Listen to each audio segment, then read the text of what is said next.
Alright, so welcome everybody to episode 8 of the Start SSF on the beginner Tactician. We're gonna venture through Forgotten Gods today and then also do dungeons and work our way towards Lokarr. We have a good amount of OA, rather bad amount of DA, but that's fine I guess. That's fine. Our gear seems pretty decent so far. I mean, we could farm here like another medal. Although Thunderstruck prefix is pretty nice to have, to be honest. Yeah. Already got the Hammer for powder, which is like the best ring augment honestly for Pierce build. We don't have the Solar's Voracity weapon augment, which I think should be like the best for the weapon. Alright, let's see how far we are here. We did defeat the Tyrion last time, right? So we have to just do this part and then we're gonna run the dungeons. I'm pretty sure I already like ran SOT, right? So maybe like run the other dungeons. Yo, Blender, Elatrona, Ponky, Toma, welcome guys. Rykins, don't worry. Yes, Traveler. Yes, Traveler. I hear you've done some excellent. Oh yeah, also one thing, if you are an ultimate and you got the Vanguard for 3, you can get a Chill Heart basic for free, right, which is like a legendary dagger. And you get that one by just walking into the circle here and chilling inside. I mean, don't die obviously, right, don't die. You can also move out of the circle actually at some point. Heal yourself, go back inside. That's totally legit as well. Don't have to like stand inside all the time. Go outside again. Go inside. And there it is, right? This Chill Heart item you also will need for a certain other secret quest line, which we're not gonna do here though, because it's probably like, it's basically like part of the hardest boss in the entire game. Which, yeah, we'll need a proper like endgame build and not just like a beginner build like that's not gonna be enough for that boss basically. But yeah, the item you can either way get here and use also for like different builds if you would like to. It's obviously not good for this build, but maybe when you play like a Cold Hour Reckoning or a Cold Ring of Steel or some other like Cold Night Blade. This item shouldn't be too bad.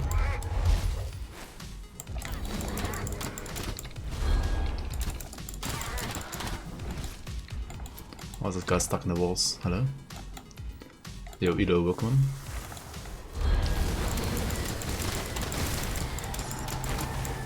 So we did side with Solar, right? Because also of the augment that I wanna get from my weapon.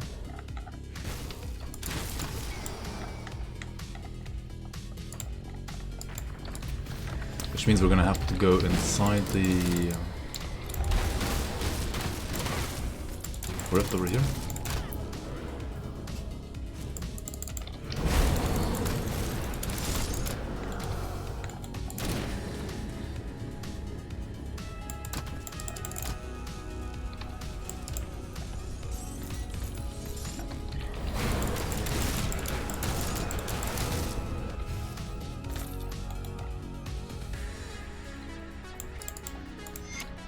Why am I killing enemies? I'm so confused. I mean, technically I'm already like level 100, I guess. I don't know, killing enemies is fun, isn't that like why you play this game? It's like part of the reason why you do that, right?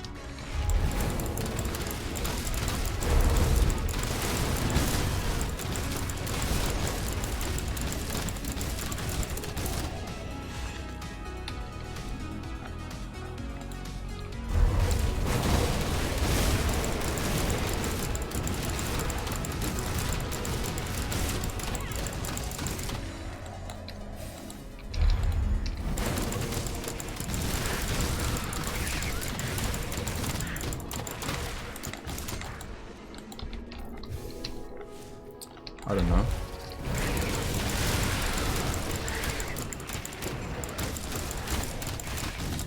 It's not fun for you.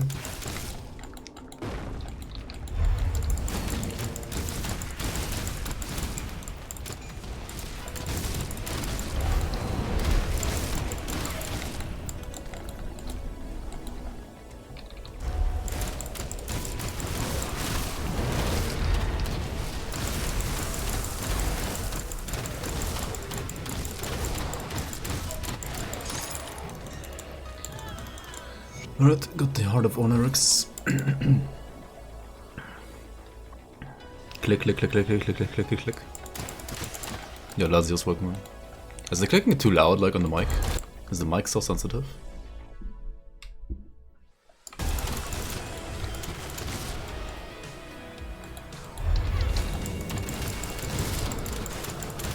Yo, horror Pokemon. Hot nights equals cold beers equals lousy morning. Are all my devotions leveled already? Probably not.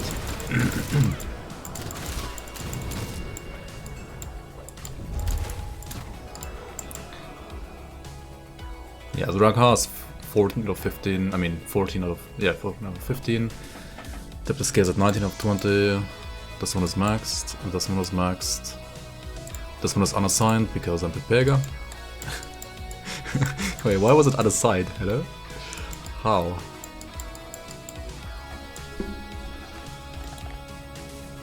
I mean, thanks for making me check my devotions.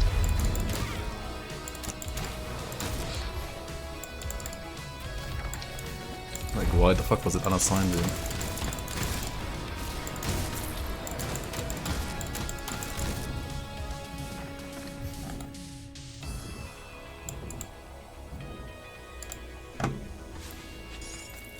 Let's say you can hear it very clearly.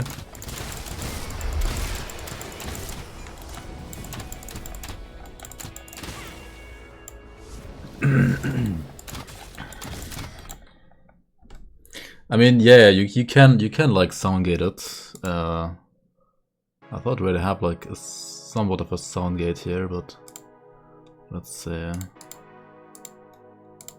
Maybe it's just terrible.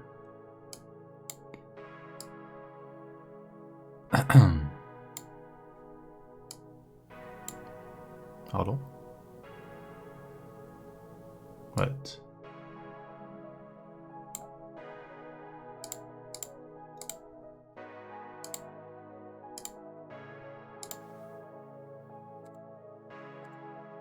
How's this?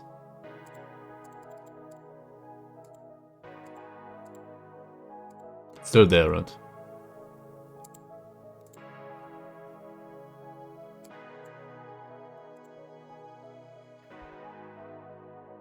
Is it better? Can you still hear me, or does the light cut off?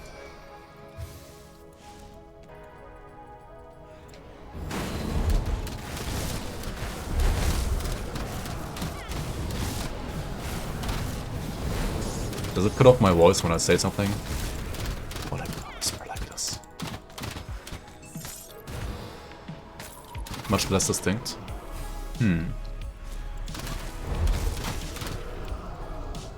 I mean, yeah, I can still see it being there, for sure, but if it's better. Alright, yeah, maybe we should also, like, put my microphone a bit further away from just everything.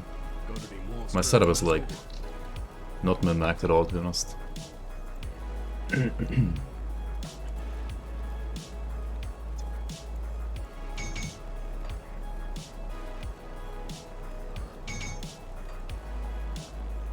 So I'm only crafting this because it is nice to have like another chance, like another shot at getting blueprints, and which those shrines do provide us.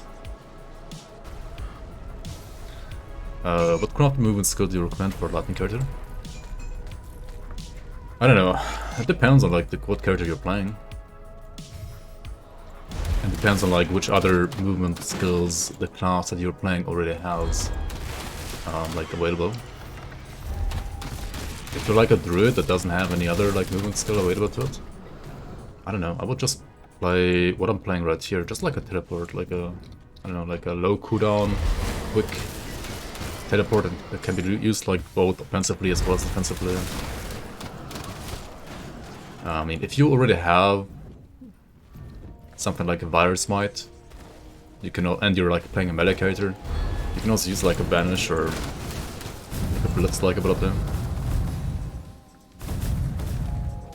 I mean, you can also, of course, always like go for damage or movement skills. I feel like that's only worth it for bleed and for retaliation though, most of the time. And for all other damage types, those are kinda... I don't know, I would rather just like have a smooth teleport which makes you not die than like a not so smooth ability that does whatever it does, but also makes it like more likely to die. One exception might be the, I think, Rune of the Dark Progenitor, which is like a Chaos jump, but that one also reduces away in DA by a flat amount, so if you don't have a flat OA/DA reduction already on your build, then, well, you can get it from that ability.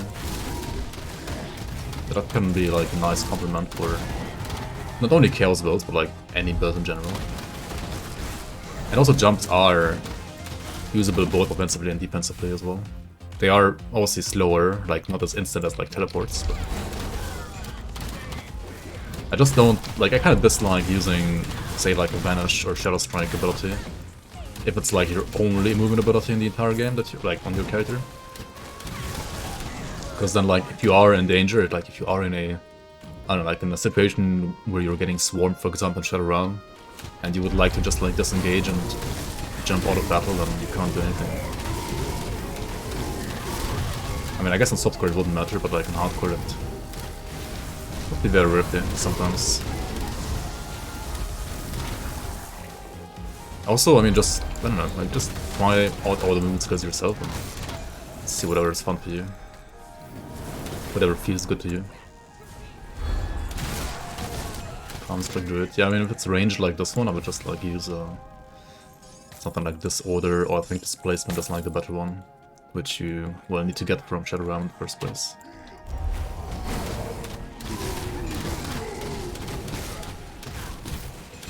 I think there's also like a something like Glyph of Ultra's Arrival, basically like a teleport as well that like has a lightning aura as well, like a lightning nova around her. But yeah, like with all those that have like damage on them, they always have like another negative effect compared to this one. Like the one with the lightning aura is gonna have either less range or like higher cooldown, so you're paying for that lightning damage.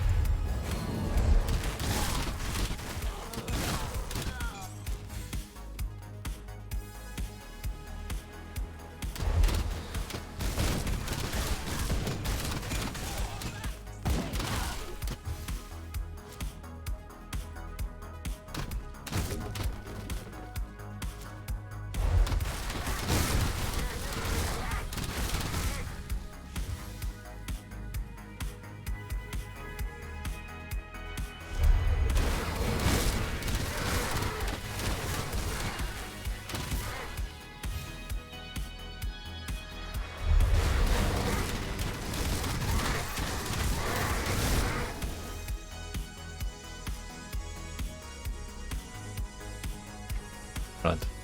And we just gotta basically do the costs and we're kinda done here. To have like enough reputation with Solar faction then. There's only kinda like two harder bosses left here. It's Father Kaimon and with Korvaak himself.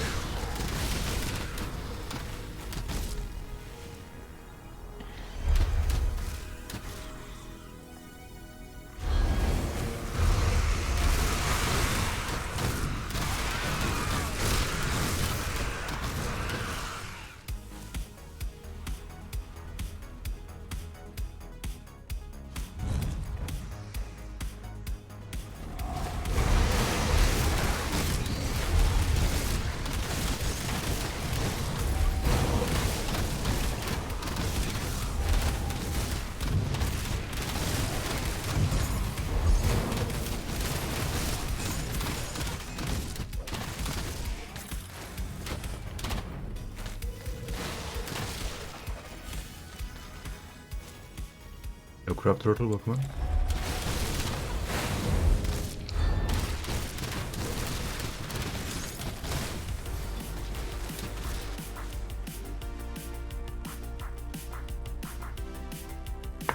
Oh shit.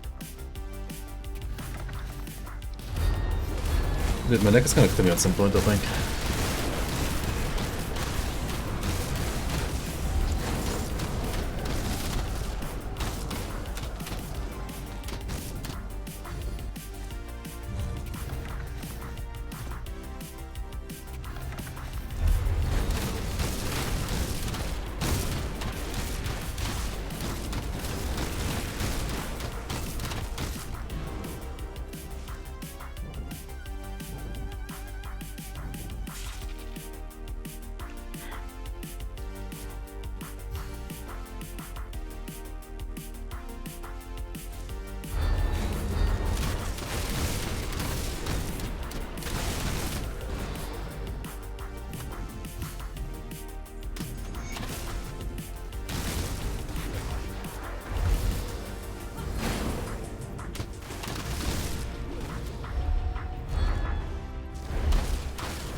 I don't know why.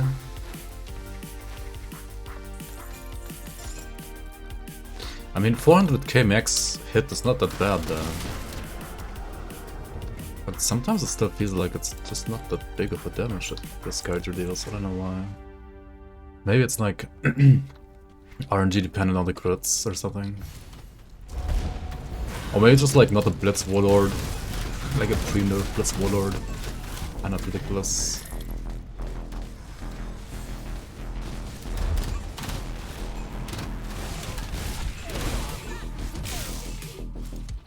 I mean, with a build like this, rather, you actually feel like you have to play the game. Not like super brain dead, like Blitz Warlord at least. And gameplay-wise, there's not really like much you can do apart from like kite. But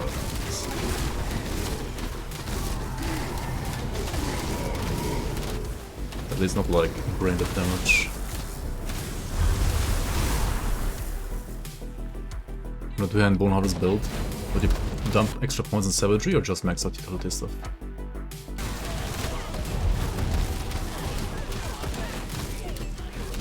I mean, you would... It depends what you're using as a filler. And also depends on like how high your OA is. If you're playing a Ritualist and you're not using Ouroboros Reaping as a filler, then yeah, you wanna use Savagery as a filler.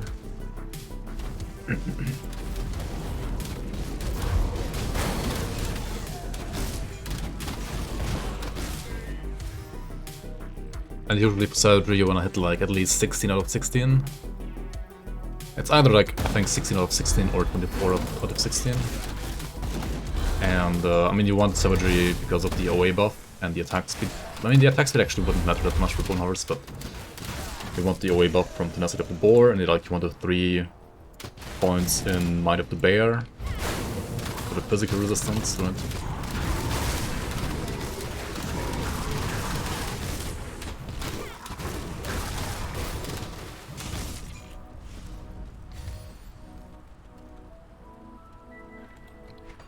Yeah, if you can craft Ouroboros Reaping, and you are like a Ritualist or a Kabbalist, then Ouroboros Reaping is generally better. The one thing that Savagery also like provides you with is the offensive ability. And if you do not have that offensive ability, I mean, you should be able to like get it somewhere else though, the way. Like, you shouldn't be relying on Savagery only to have like decent OA.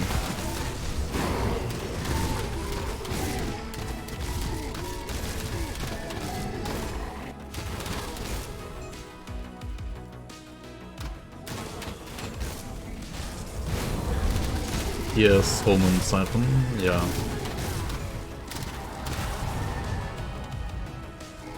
You'll probably also be playing the Wendigo token. At least like as a 1-pointer, like 1 point each, to get like the life leech from the Blood Pact.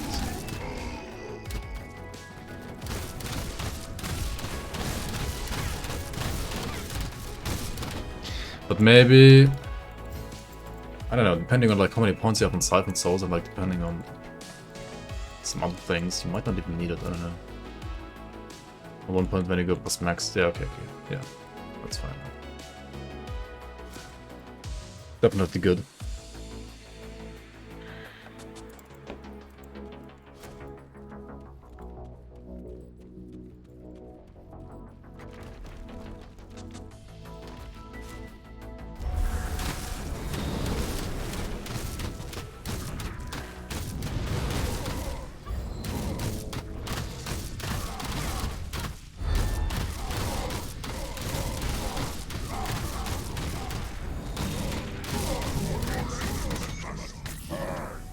Wait, he didn't even do meteors? Was he like bugged? Shouldn't you be using like meteors way earlier than this?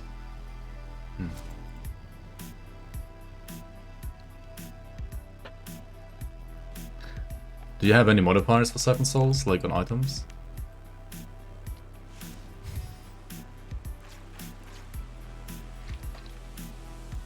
Like basically if you don't have any modifiers, then it's not worth it to use it. Like the skill itself is... I mean, actually I would say the skill itself is fine now if you're a caster. But if you're like a 200 Bone Harvest character, then yeah, probably not. You're better off investing those points into like Savagery or, I don't know, some other passives like maxing out the Boring Swarm and stuff like that.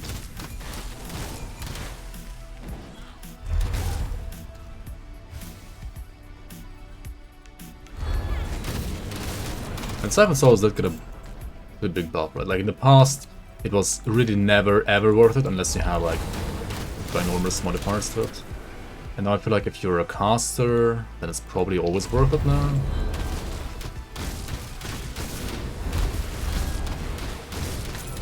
But not if you're like 200 melee.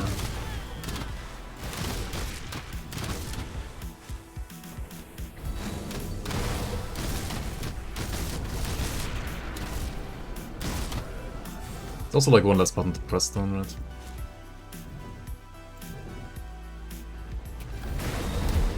I mean, minus OA is nice to have, but...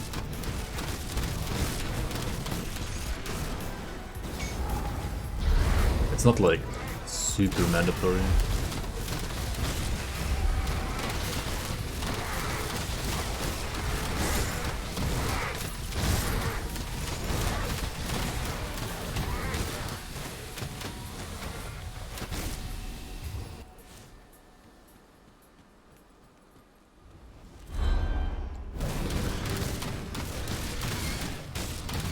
Lucas Panda, welcome, welcome.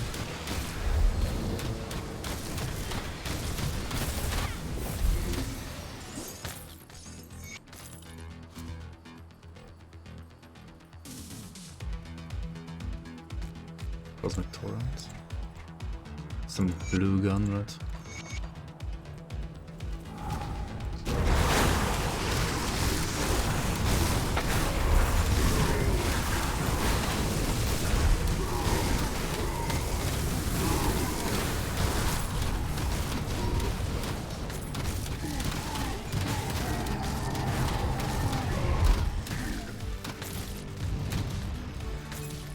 Vanguard grips. Those are actually pretty decent, like, craftable gloves as well. Wait, are those the attack speed or the casting speed ones? Let's say. Those are actually the attack speed ones. Yeah, these are pretty decent. You could even craft them on this build if you don't have, like, good gloves. I mean, blade dancers are pretty okay though.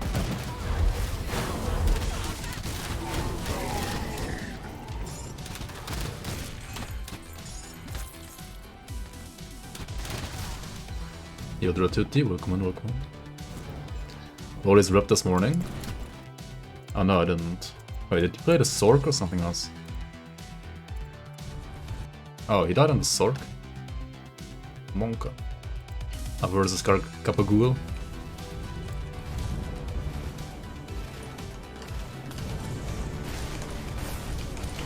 Wait, what? How? Didn't even see it. I didn't hit him there. Oh, the fire from the burst. Did he have RR on him? Yeah, he had.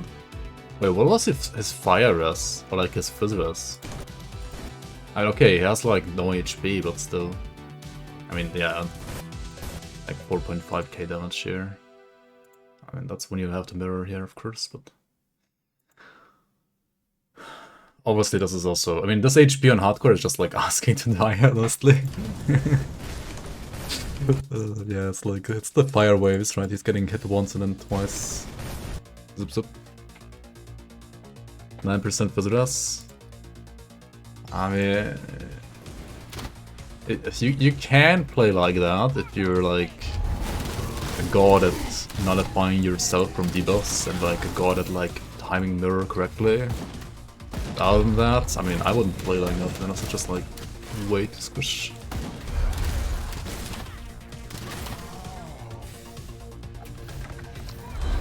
I mean, it's Pyron build, right? So yeah, Pyron builds don't have like last steal really. Pyron builds are just regen builds.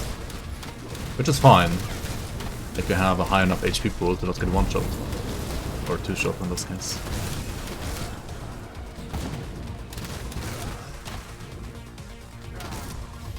I mean, the first hit also like there's what, like 5k, so if you had like, just like basically 1 or 2k more in max HP, you would have survived there, right? like 12k, he would have survived. It's like every, like, yeah, each hit taking like 5.5k maybe damage, like he would still have like 1k left. But yeah, I mean, Gargoyle is just always scary because of debuffs and stuff like that. Alright, let's go back here and hand in the Eye of Ikur to the Vanguard, and then we can... And then, like, these guys are gonna spawn here, like Gravis and the Reburg are gonna spawn there, right? So...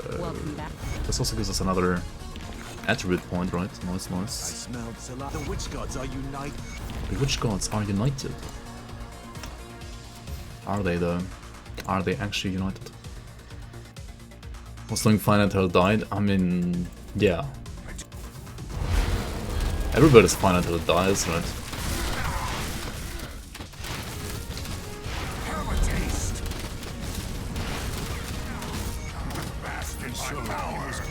Try to not stand on the volcanoes here. Also, when Gravis spawns his minions, right? Like his minions have... I mean, Gravis himself has like resistance reduction, and his minions have even more, and those two types stack. So Gravis with minions, and then you get resistance reduction on yourself, like double resistance reduction on yourself. I mean, he can be scary as well, honestly.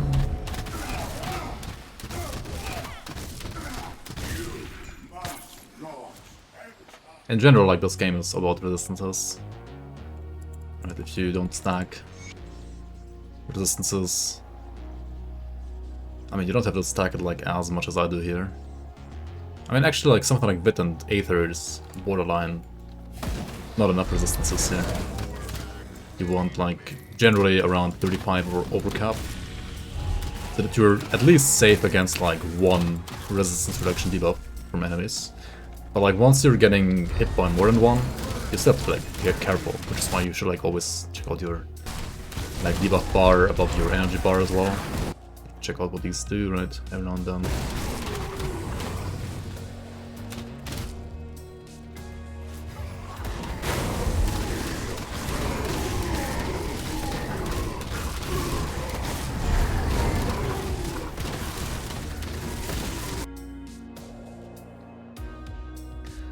Yeah, for example here, the thing is, some of these are, honestly, they don't have the best description, right? Like some of them, like Mark of Korvaak, you're cursed by the servants of Korvaak, shattering your defenses and burning your life. What does it even mean? I mean, that does mean that I have less resistances, as you can see, but it doesn't, it's like not really clear from the description, right? It's like a curse that I have on me. It's like minus 24 resistances, apparently.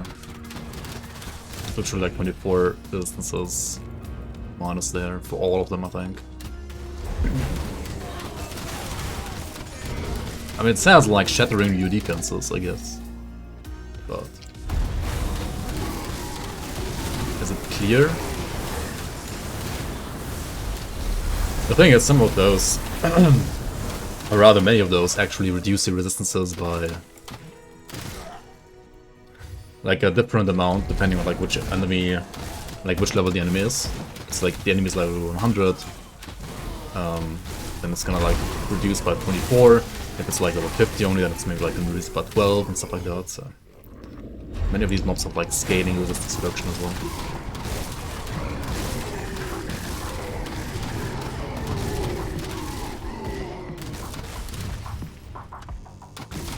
What defense? Yeah. Yeah.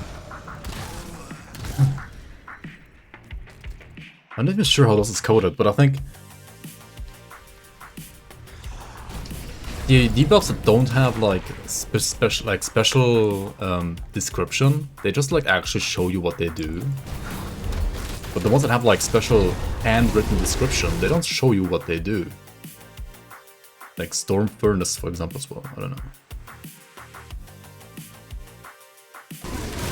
Actually, I don't know. Like, what is this, like, hinders casting and regeneration? So it's like, for like minus casting speed and minus regen? But how much? I mean, who the fuck knows, right? Who the fuck knows?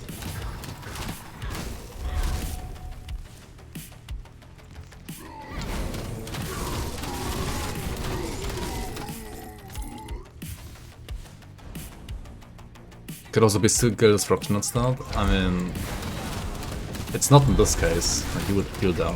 Like you would see that your skills are going on cooldown all the time. So it has to be like casting speed in this case. But yeah, like from description alone, you wouldn't really like know. Yeah. Like it could also be a description for like skill description.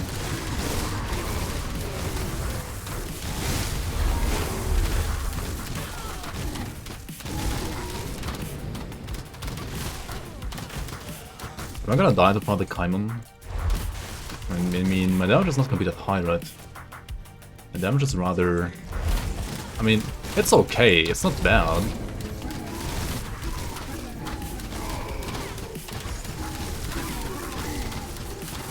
Man, worst case scenario, I will have to like hide him a bit. Dodge the jump, right? Dodge the belly burst, dodge the jump.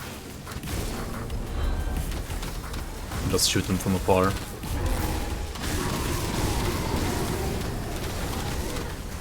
I need to like transmog the gun, dude. Like guns just do more damage. At least they always like sound like they do more damage at least. Whenever I'm playing a crossbow, I feel like no matter how much damage I actually deal, I feel like I'm not doing any damage. It just doesn't sound good. Or like it doesn't sound like I'm dealing damage. Even though I am, I guess. Even got another new crit, like 435k. Almost 500,000. You have seals? Yeah. I mean, that's true. Like, you just like jump from seal to seal. Like, set up 3 different seals. Always honk. Always put on new seals. And then jump from seal to seal, yeah. That's kind of what you do. True.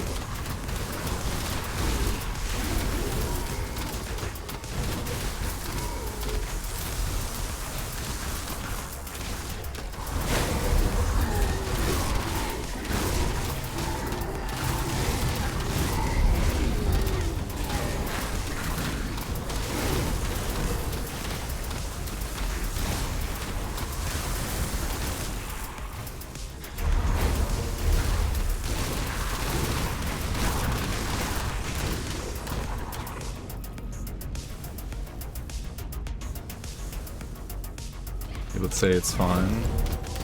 I mean, yeah, it's fine. The crossbow hate again.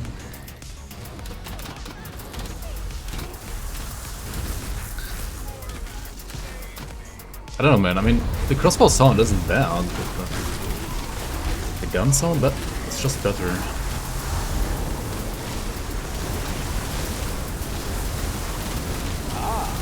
We speak at last. Yo, Summers, welcome on. Thanks for the follow.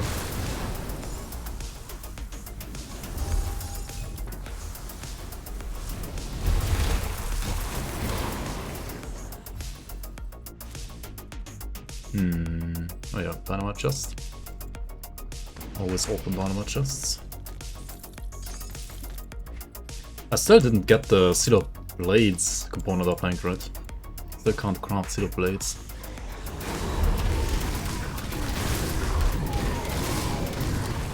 I mean, I can probably even like paste sync. I'm in, right? Like, I got Seal, I got the Horn of Gander, I got actually 2.4 up to 2.9k armor with procs. And even, what's the Viscerous? 37 Viscerous? I mean, that's actually pretty tanky, not gonna lie. That is not bad at all. I mean, the A is horrible, right? I'm gonna get crit left and right, for sure. HP pool isn't like the best either.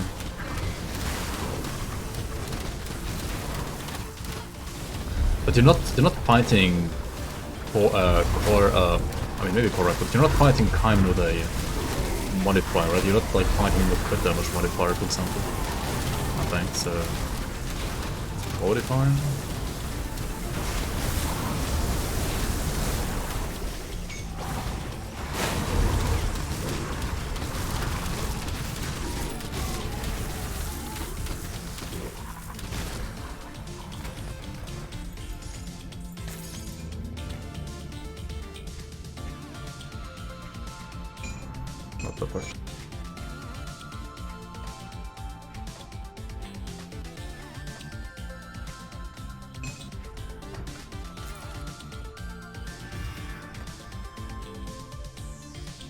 What base crits do mobs have? I don't know. I think it depends on the mob. I mean, base crit in the entire game is just like 0%, right? I don't know how much like additional base crit mobs in general have. I mean, some mobs do have like higher crit damage. But like some skills from certain mobs have like higher crit damage.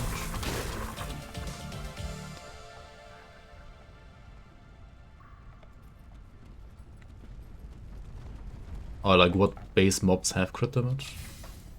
I mean, it's like almost the same question.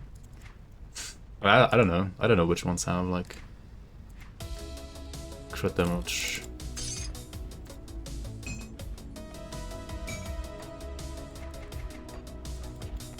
You can like check their passive properties, I guess, on GRIMTOOLS as well. Rolled Sorka 2.2 KDA only. You just stepped to 1.1k HP versus ultimate you didn't Monka. Yeah, third stage, if you don't burst it down, can be kinda Monkas. Alright. So find the Kaiman, widely regarded as one of the hardest mobs in this game, at least from the main campaign, right? Let's put down like 3 seals here. And then we can fight him. It is too late. It is too late, my chosen. I am sorry, my chosen. Alright, dodge the belly burst, right? Dodge the jump. Never mind, we have enough damage, holy. You disappoint me. I thought we were gonna have less damage than that. It's actually totally fine. That was easy. The fuck? Hardest mob, haha. Dude, I mean, he kinda is though. At least like, apart from dungeons, right? Like, dungeons obviously have higher, like, harder mobs.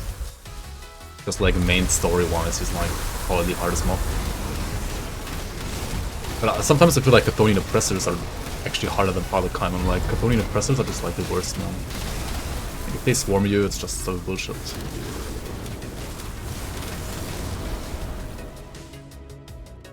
Nearly died, yeah. It was very close, right? Very close. I mean, Father Kaiman also, like, it's just easier when you, like, know how to fight him. Like, when you know you have to, like, dodge his kidney attack. Which, honestly, maybe this build you didn't need to dodge it. But if you wanna play it safe, right, like, just dodge his, like, kidney burst, his belly attack. And then dodge his jump after that as well, and then you're fine. Are they oppressive? They are freaking oppressive, yeah. Super ego oppressive, actually. Super annoying. Father Kaiman does have crit damage, for example. Yeah. Yeah, if you have like low DA and then he like crits you. How much does he have though?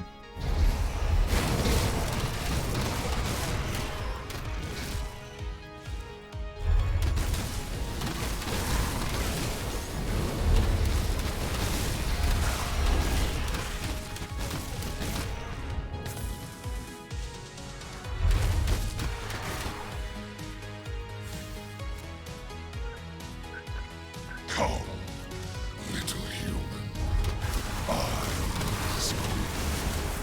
Korvaak's such a pervert dude, like what the fuck?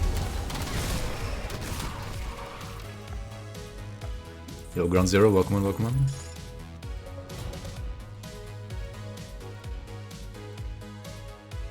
Oh wait, did I? Fuck. Said I have the wrong title.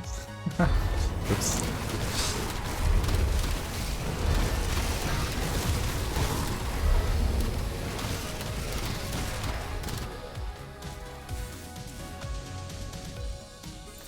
%, crit on Father Kaiman, alright.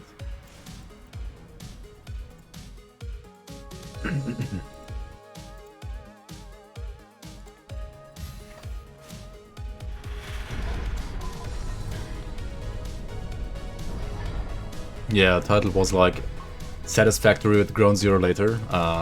Nope, not this weekend. Maybe next weekend, right?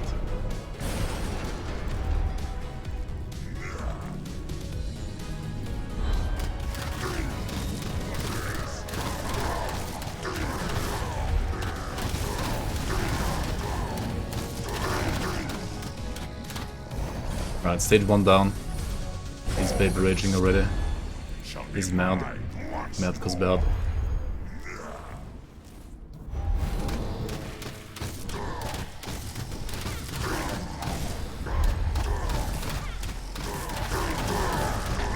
Stage 1 and 2 should honestly just be like a cakewalk, right? As long as you have the seal.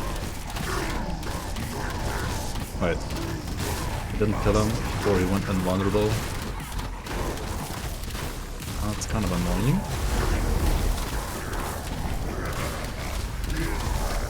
Alright.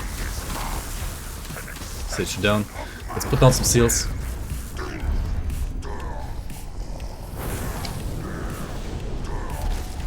Honk the horn.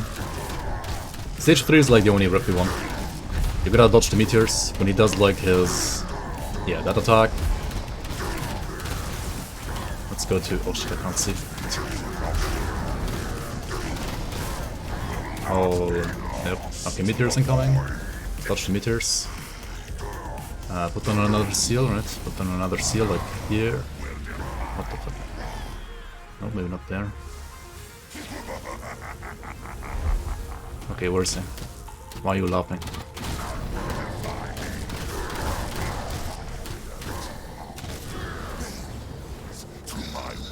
Meteors again, really?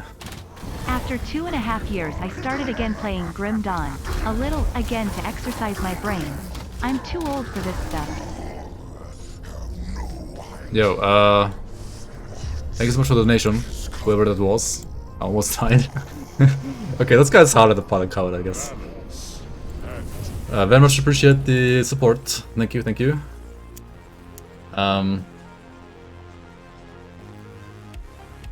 Yeah, you're gonna be on point with your healing against this guy, honestly, because he can like combo and burst it down. He has, I think, also like some laugh resistance or something. Like I wasn't healing that much against him, I feel like. Also, glad you enjoy Grim Dawn and glad you enjoy the videos and all the content. Right, I have to check again who that was.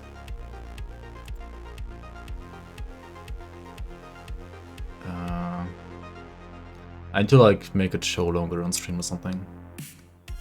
I can't see shit.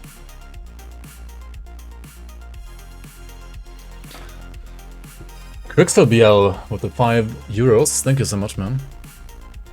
After 2.5 years, I started again playing Grim Dawn a little to exercise my brain. A bit too old for the stuff. I mean, it's fun to like make your own builds, but if you don't want to do that, don't want to bother with that, there are always like tons of guides you can follow, right? You can enjoy the game that way as well.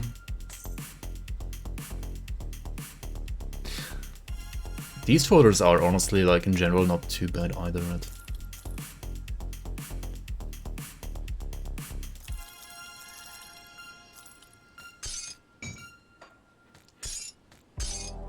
Dude, why did ultimate Korvaak like deal so much damage, dude? Wonka.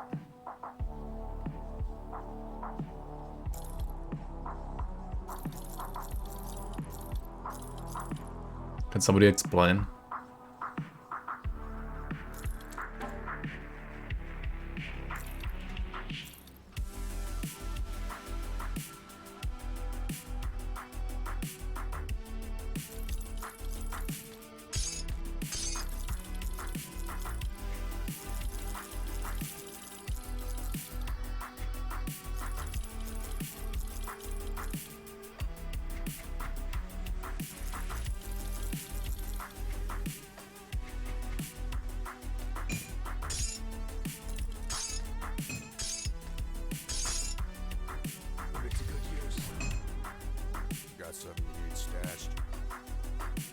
Do I not even have lifesteal on this build? I mean, 8% is probably not enough, right? I need a freaking Seed of Blades, right?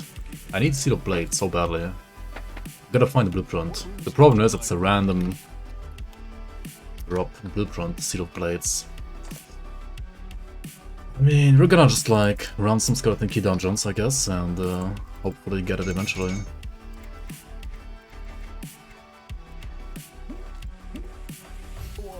Okay, let's start by going into the Bastion of Chaos. We did the other one last time, right? SLT. Gonna need some scrap to repair the bridge. You can also stash iron bars here if you want to, or you can stash your money like this.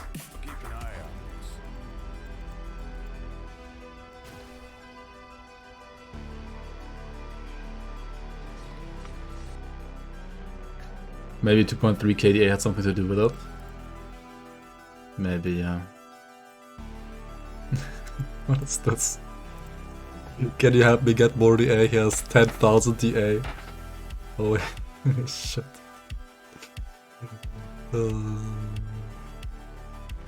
What the fuck is this meme? Are you even getting hit? I mean, of course you are, because the minimum amount, like the minimum percentage to get hit is always gonna be, what's it called, like 60%. Also, what is this? What is this one-pointer build? One-pointing every single ability in the game? Huh? Question mark, question mark, question mark? Did they get rid of the doors in Bastion of Chaos? So Serious Stan took out some of the doors for the Legion, I mean the season mod, right? And then, due to people liking that more than the standard Bastion of Chaos, also Crate removed some of the doors as well. Not all of them are removed, because I mean some of them do make sense. But yeah, some of them are gone. So Bastion of Chaos does have less doors than before, which makes the runs there honestly like a lot smoother and just feels better, I don't know. It is to me. Scammed again match.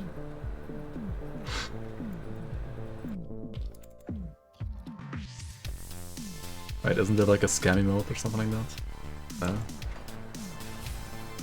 Right. Wait, wasn't there like a... Just the person I'm looking for. Oh, there we go. Scammed. Yo, Crixa Bixo, thanks for 2 gifted subs to Born Toady and Shashi Shade. Welcome in to the Bloomers, guys. And thank you so much for your support, man. Very much appreciated.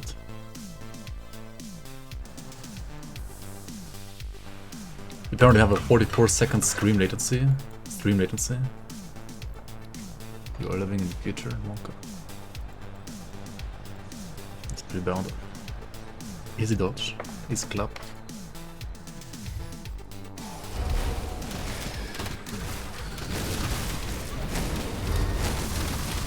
Wait, negative 44? Wait, you can see something on the stream before even streaming it? Huh?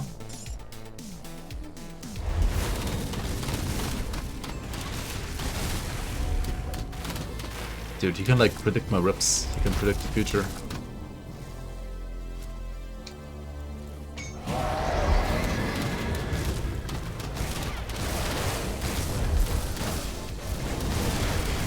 Yep. And people say Twitch is not a magic place. It's a very much magical place. Very, very magical place.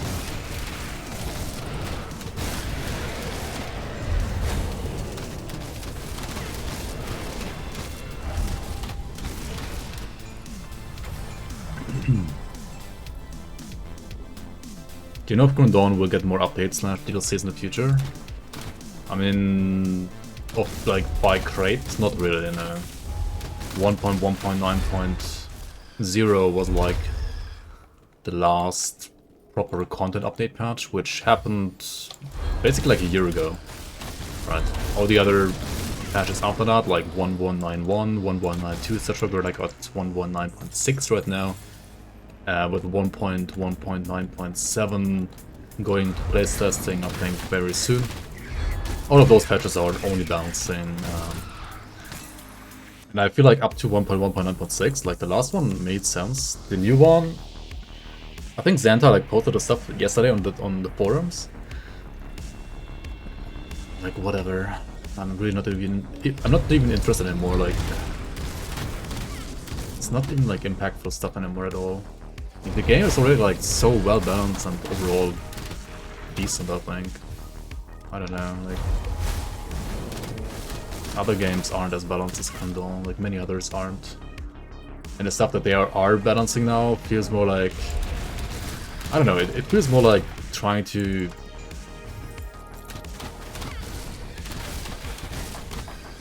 it feels more like a League of Legends hotfix or something like that, though. Just like a balance patch for the sake of changing things to maybe like keep people interested in the game. Which really a game like this, I don't know if it needs that.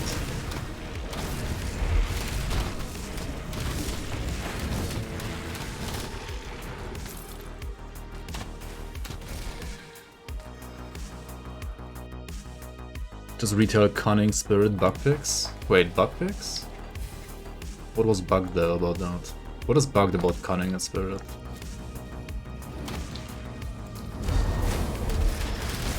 I mean, if it's actually like a bug that needs to be fixed, sure. But was there actually like a Spirit Cunning bug?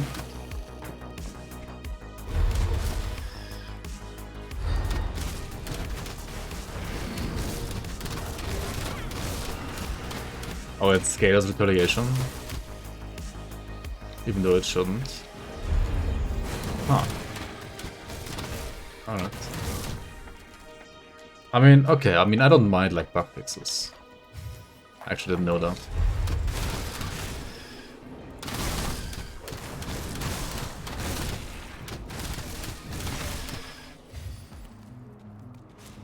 On the other hand, this just means like it's even more reason to just stack physique and retail builds.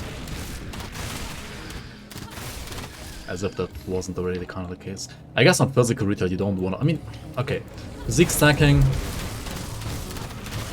It's not really that good on retail though. Like, what am I saying, right? Because you want to get hit. You never want like too much GA on retail builds actually.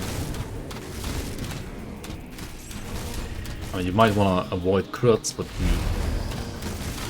you never want to really like bring your GA so high that you can't get hit anymore, or like you want to get hit like as much as possible, to be honest. Yeah, that's the other thing, right? Like maybe because they're gonna like overcompensate again, like some retail builds are gonna be like completely busted again, and then they have to like nerf them again, and then it's like, yeah, it's like full circle again. At this point, like, I don't get it. Just leave it at them. Like right now, I feel like on this very patch right here, like 1196, retail is probably in a fine spot. I mean, I don't know, maybe it's terrible, but I don't think so. It might be terrible for like 4-minute Crucible running, or like speed running. But then again, I think it's totally fine if like retail is back with that, because it's freaking retaliation in mid-life. Like a squishy high skill cap build, right? Yeah, it's capped at 60%. But you want to basically have like the A at the number where you're like getting hit for 90% of the time. Because 90% of the time means you have 0% chance of getting crit. And you just don't want to get crit on retail, and other than that you want to get hit as much as possible, so 90% is like the number you should aim for.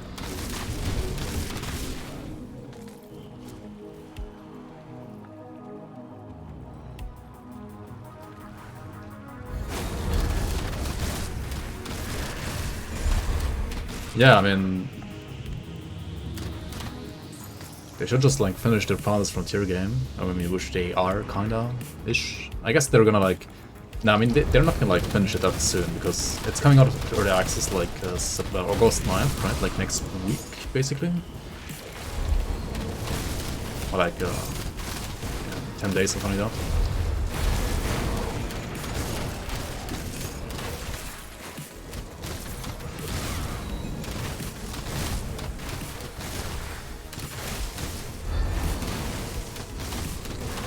Other than that, I mean that game isn't like properly finished. I mean, it is playable. It's like ready, but they're gonna obviously like still work a lot on it. And they're also working on their real-time strategy game, for which they're making like their own engine. And once that engine is basically done, they could like start working Grim Dawn 2 with that engine.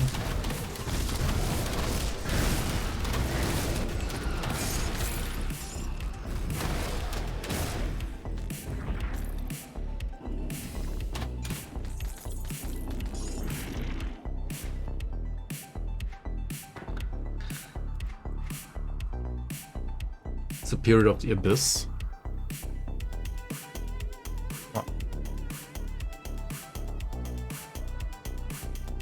I mean, if you're playing Chaos, I guess that's good, but if you're not, then it's not good. Chaos Force Wave, does it even work? I caught up playing Grim Dawn. Yeah, he's been playing Grim Dawn every now and then, and the last couple of days. I think it's like his 3rd or 4th day playing it, like in recent times. He did like a 24-hour stream, like when he started. I don't know, like at some point like last week. Or like earlier last week, I don't remember actually. I mean, Kaiser always has said that like Grim Dawn is basically, apart from Path of Exile, his favorite RPG, so. But it's cool that he's like revisiting the game. Because the last time I think he was playing was basically like when Forgotten Gods released, right? So like 2 or 3 years ago. Yeah, like 3 years ago basically.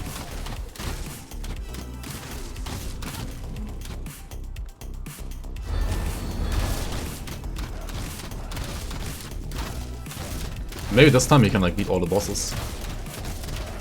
Would be cool to see if you can.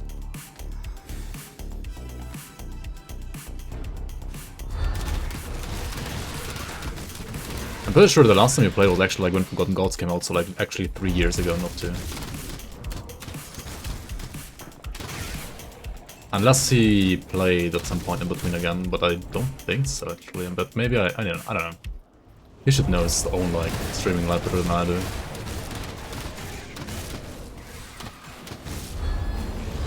Retail build dealing damage with actual retail is so 2019.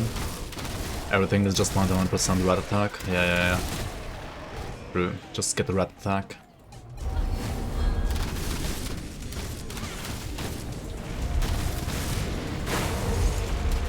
Look at them. They're all getting pulled by one word of pain.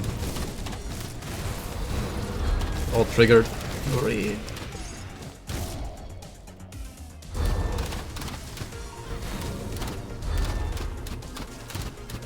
Can I even hit them? No, this thing's blocking, right? I can only like hit them with Word of Pain, but that's gonna like take a bazillion years to kill them with that.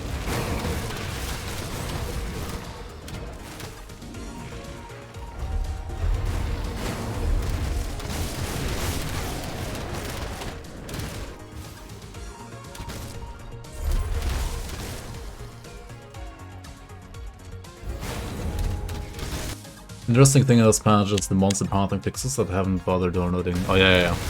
I mean, it's monster pathing fixes for Crucible only though, right?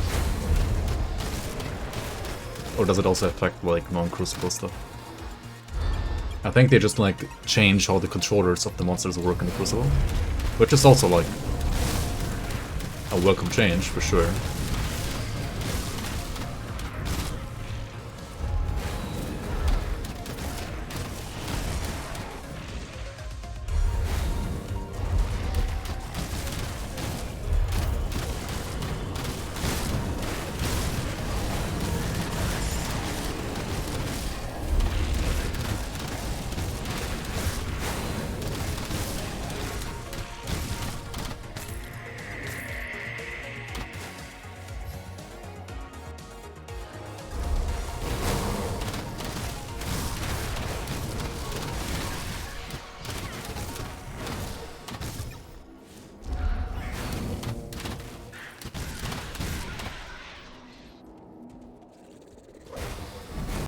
Are you gonna see stuff about the new patch? It's over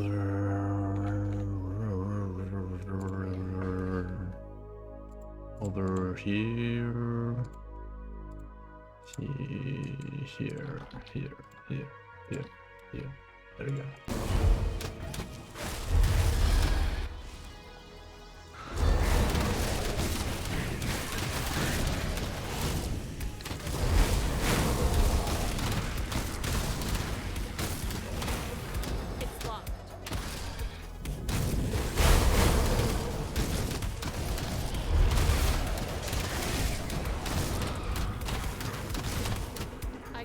Usually I like always start downloading those test patches like right away. But this one, I feel like at least for the content I'm usually doing, like running these SSF builds and stuff like that, it just isn't anything that like actually affects this build, so I didn't bother downloading it yet. This one is more like, yeah, for retaliation damage balance for endgame, and also like for Crucible, which is also just like basically important for endgame. So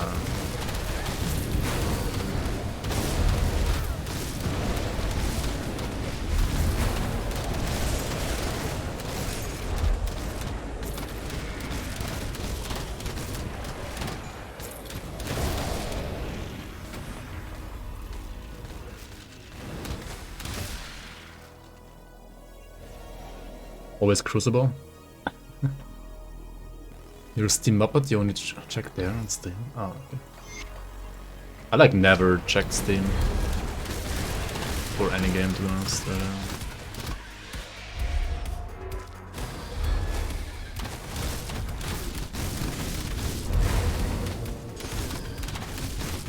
But maybe I should for some games. Build? Question mark? Exclamation mark build. Notice.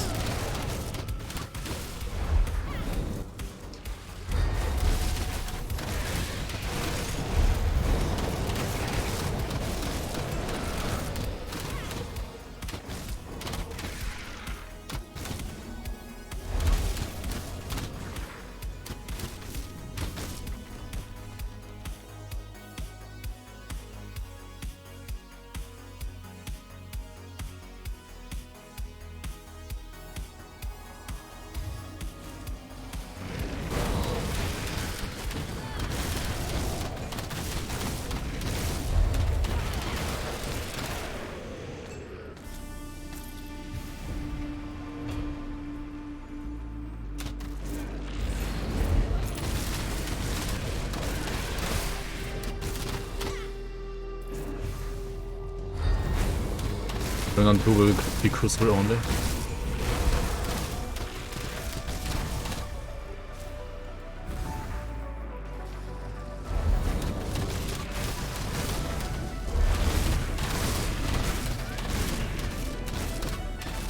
Good, I don't know. you're back. Good afternoon. Yo, just for fun pot. Thank you so much for the 9-month reset. Welcome back, welcome back. Good afternoon to you too, how you doing? Welcome back to the Bloomers.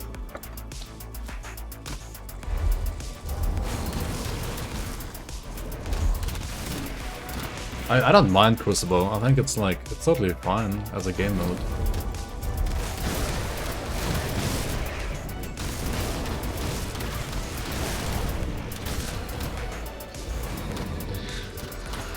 It's just not viable for like leveling.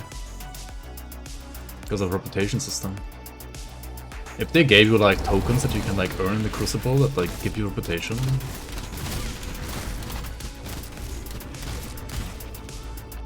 it would be viable.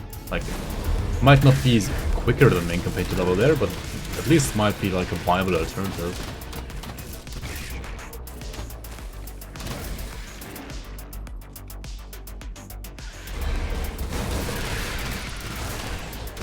Much balancing the base and Crucible time.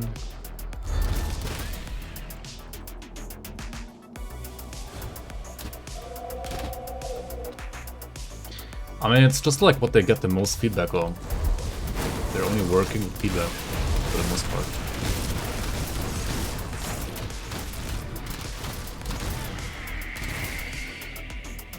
And since apart from Crucible and Shadow Realm, there is no real like repetitive or like repeatable endgame Grim Dawn.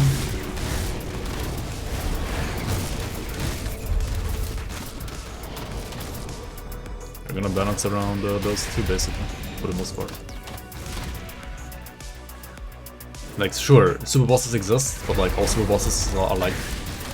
I mean, some of them are farmable technically, but most of them are more like a one-time kill and then it's done, right?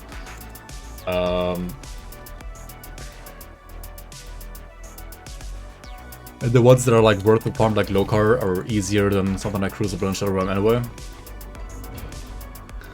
And then you have the dungeons, right? The roguelike dungeons, which are always like generally easier. We got even less defensive ability against Charzol here. Monk got freaking nasty. 2.2 KDA almost. What's my fire rest? My fire rest is 92%. Okay. So this guy, Charzol, right, the end boss of Bastion of Chaos, has up to 50% multiplicative fire like resistance reduction. So you can just like cut your resistances in half, meaning that you're safe if you have 80% overcap or more, which I actually do have here. So the only thing that I have to like worry about his damage here is probably like his physical damage. But as long as he doesn't have like a superior of ruin weapon, he should be fine here and like not really take any damage, I think. Yeah. He had an Earthbound of Celerity. I mean, Earthbound is actually also like bonus physical damage. If this suffix was also bonus physical damage, like Earthbound of Ruin, for example, he would have dealt like noticeably more damage. But as it is, that was rather like a cakewalk.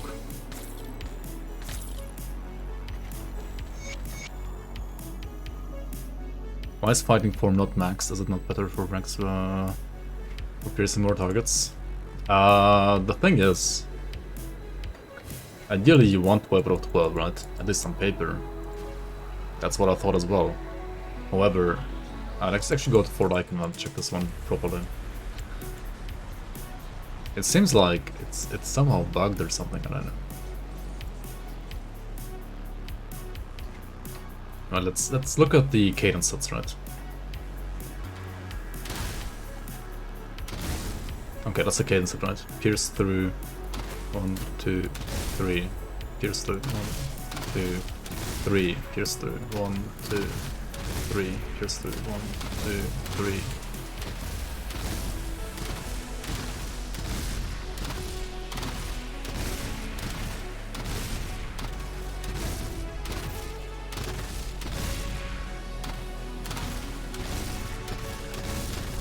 Do it like this. 1, 2, 3. Like all cadence sets, right? 1, 2, 3, 1, 2. Wait, what? 1? No, that's 3 already. 1, 2. Oh yeah. Ah, the ice shot actually counts as 2 hits, right? 1, 2, 3. 1, 2, 3. 1. Like they're all piercing, right? They're all piercing. I don't see a single one that didn't pierce so far.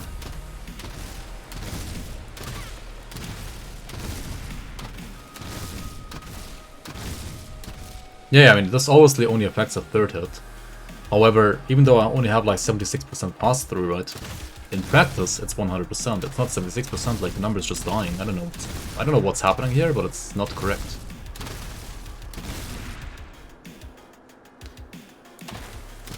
Yeah, it's sometimes every second because this ability actually counts as 2 attacks because it's like tuck, right? Shooting rounds.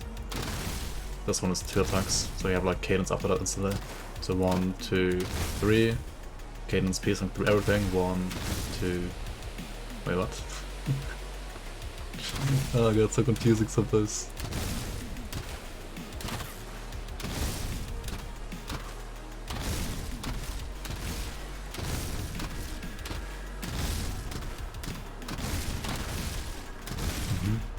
Yeah, the ice shot triggers twice.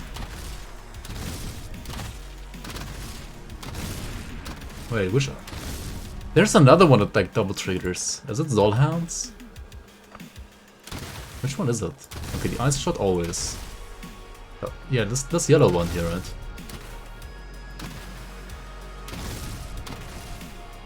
This one right here. Also double triggers. Like also double charges on him.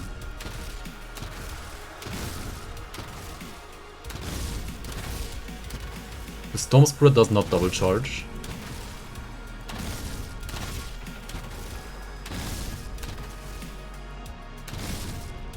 So 1, double charge, no double charge with this one, so 2, 3. Okay, 1, no, nothing with this. One, no, it's not Stone Spread again. One, yeah, this one, right? This yellow one also double charges. It's every technique? No, it's only the yellow one and the chilling rounds. It's never, for example, this one never double charges. Like if you look at Stone Spread, it never double charges. It's like you have to do 2 attacks, like here. This one, insta double charge, right? This one also insta double charge. This one, no, it's just default attack. Default attack, hit. Stone Spread doesn't. It's the second attack in a way. Stone Spread doesn't again. This is default attack, it doesn't. Default attack, it doesn't. The yellow one does. I don't know, like... I understand why this one double charges, right? Because it has like this tac double attack animation. I don't understand why one of these two also double charges. I have literally no fucking idea. Remove all proc gear? I don't have any proc gear. It's all in the skills. It's 25 here, 29 here, 19 here, 21 here. Right, this is 40, 90, 94%. I got 94% weapon pool skill chance. There is no proc gear at all.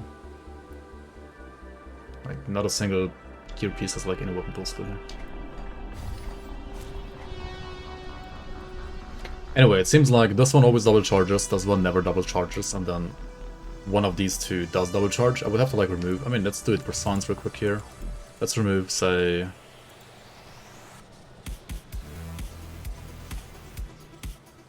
Let's see here. Let's remove all the weapon pool skills and like... Okay, I mean, we know how these two work, right? We know how this one works, we know how this one works. We don't know how these two work. Stay strong.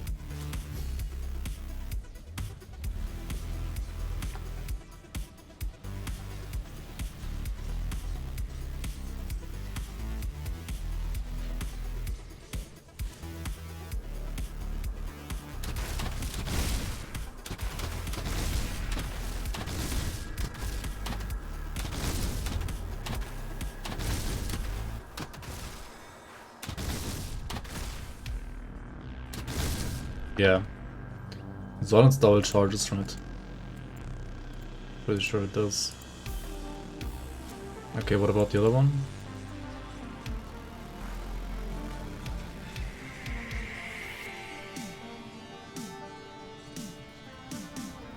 Force Wave?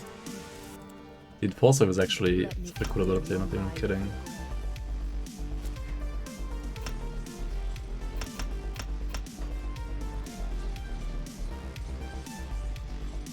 Not even kidding. Force Wave always pierces.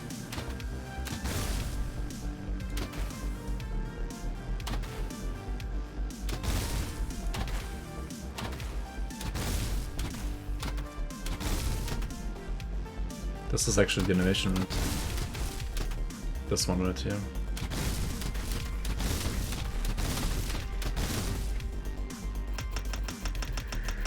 Okay, so we know Markovi's Advantage does not double charge, Storm Spread does not double charge, Chilling Rounds and Zohan's Technique both double charge.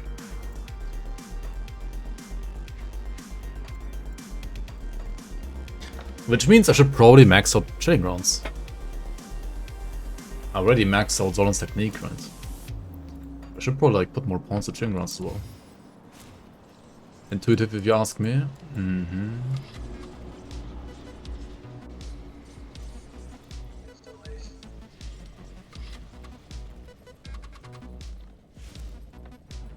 I sense turmoil within you. Okay, so let's do it like this.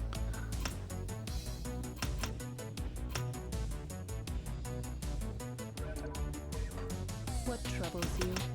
Farewell.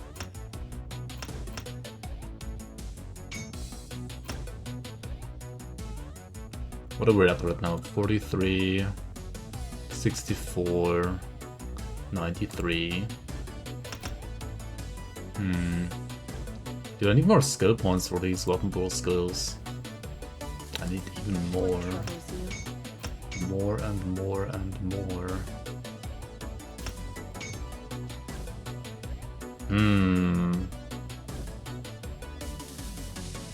I mean, I do also want to like put on points that were the new one. Like, I do want some DA maybe at some point in this Let life. me clear your mind of regret. I don't know, man. Stay strong.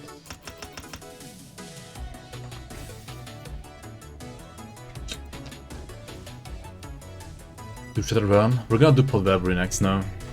Port Lagbury it is. See anything you like?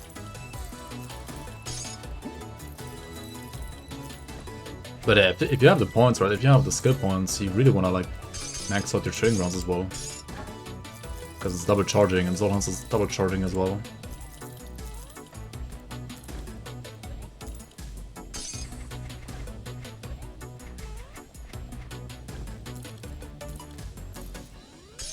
See you around. Got something you need stashed? Alright, let's go to Port Lagbury over in Homestead.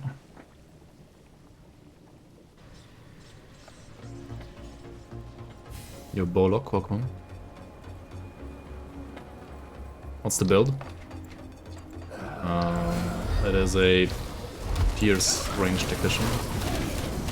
I would say this is a good starter, but not necessarily like the best. But it's a good one if you want to like play 200 ranged. That's what I'm playing right now. Here you can find like other good starters.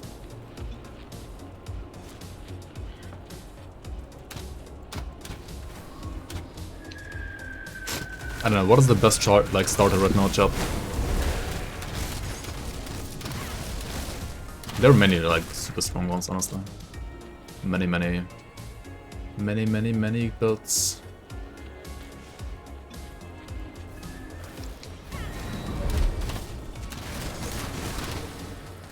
Warlord, Blitz Warlord, Vitality Conjurer, Pet Conjurer. I don't know, like Paladin is really good as well, I think. Reckoning Sentinel is fine. Command Strike, Druid / Water is fine. Blackwater Cocktail Sorcerer, Totem Druid.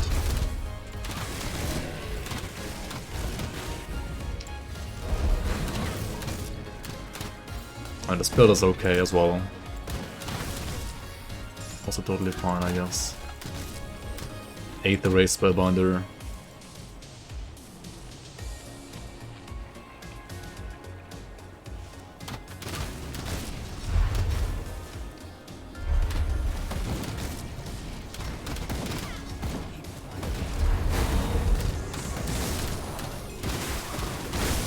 I guess Creek set Death Knight still is also not too bad.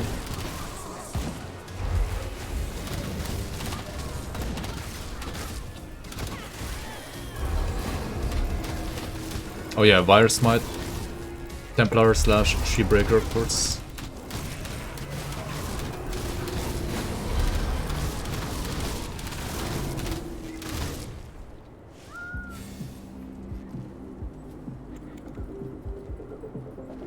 Yeah, any like Pulse Wave Soldier as well always works.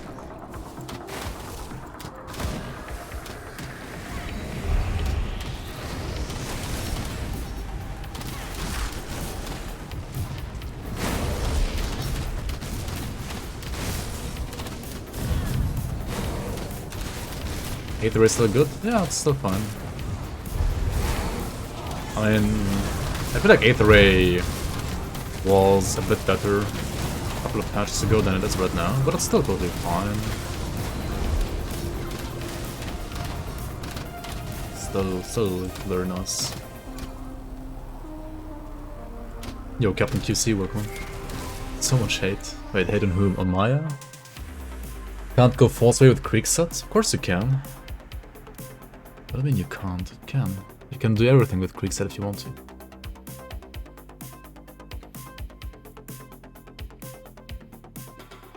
Creek set doesn't have constant speed? Yeah, but you still can.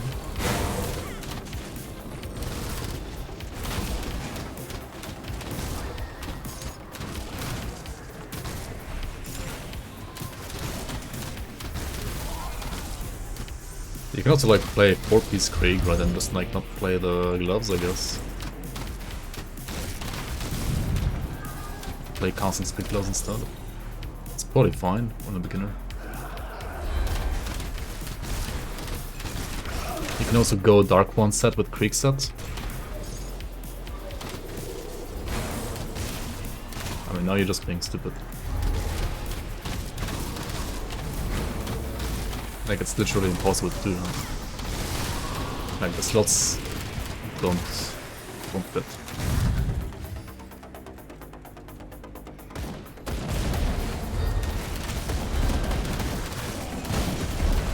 Just mix, lol. Just play cooldown force with Krieg set.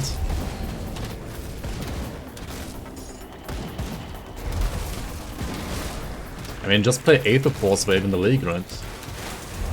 I was playing Krieg set for that. It works.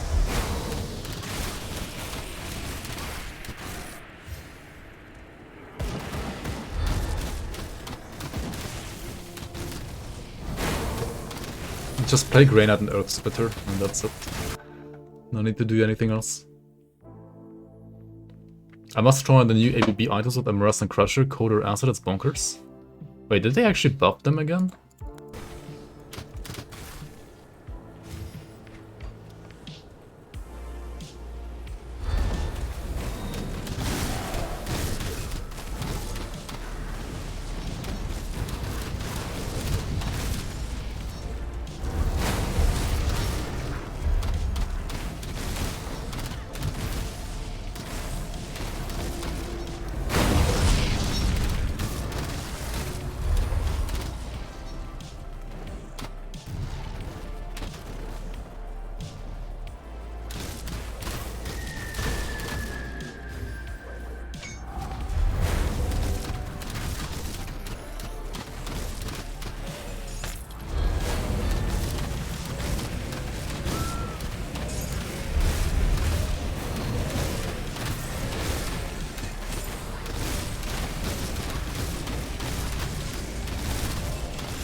You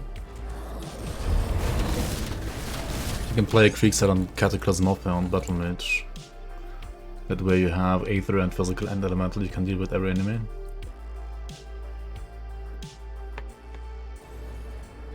Professor Wright would be proud of you, I guess.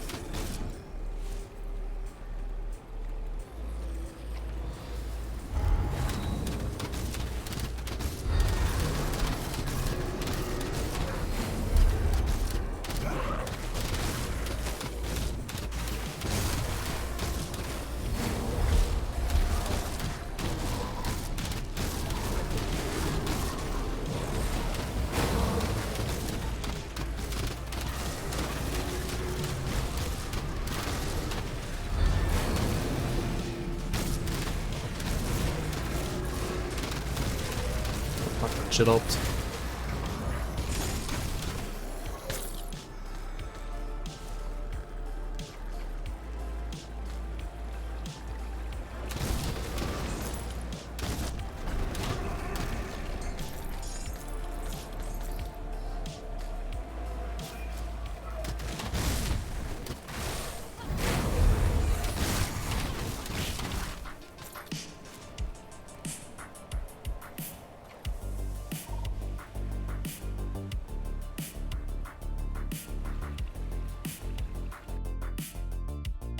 Iron Krieg set made you almost quit the game. Luckily you died before you quit. League when? Well, hopefully very very soon. That's all I can say about it. I mean, I guess it's...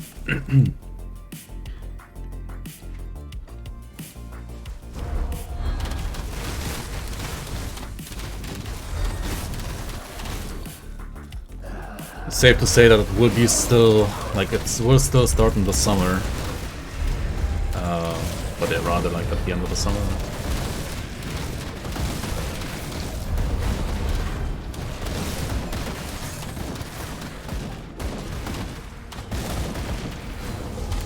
Some people in the development team are unfortunately very busy with like real life work, so they weren't like able to work as much in the league as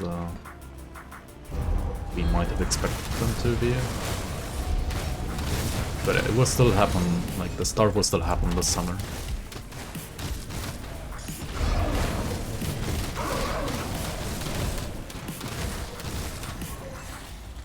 How to join? You don't have to like join before the league actually starts. You can just sign up the day it releases on the website and download the client.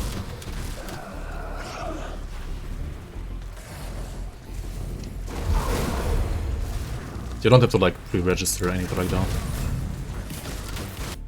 But like whenever season 4 is out, you can just go to this grimleague.com website here and basically download the client, create an account, download the client there, and then you would automatically appear in the ladder. But yeah, currently the site is still like in season 3 mode, and season 4 is just, I mean there's a season 4 ladder already, but it's like just for testing. Will be obviously like reset once the season actually starts.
Horn is such a good ability, it's insane how good it is.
No spawn here.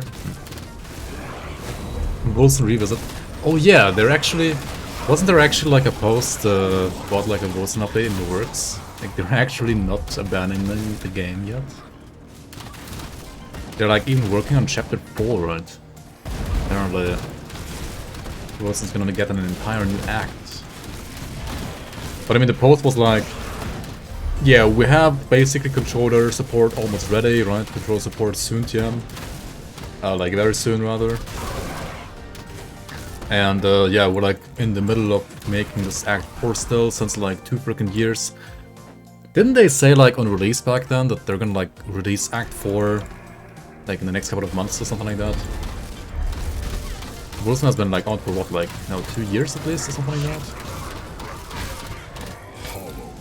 And they're like in the middle of development for Act 4, which means they're like, I don't know, like halfway there. Like, are they gonna like need another 2 years for it or what?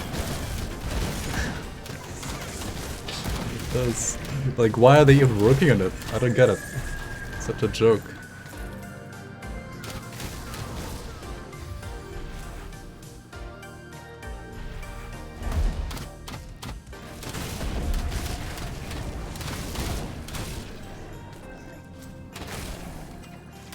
Like, Act 4 Wilson's gonna come out when, like, Diablo 4 releases, right?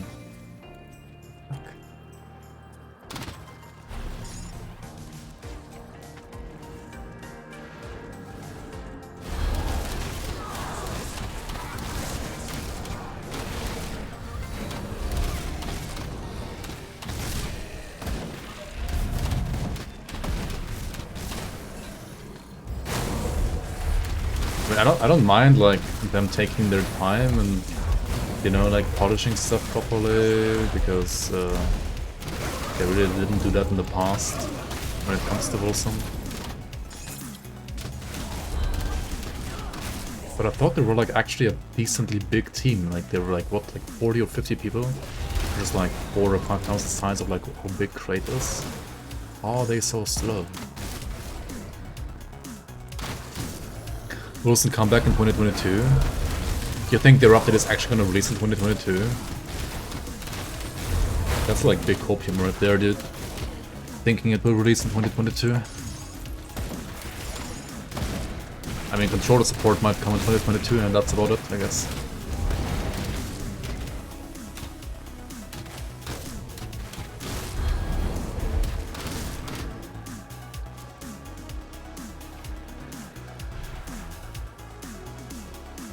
Check out your build up to this run here.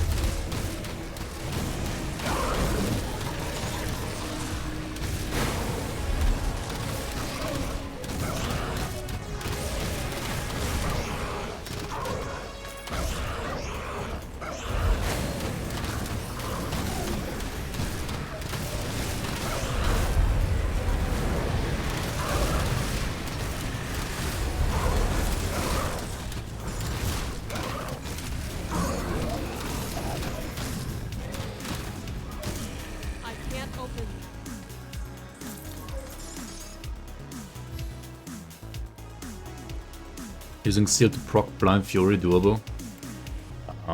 It's not ideal. Definitely not ideal to do that.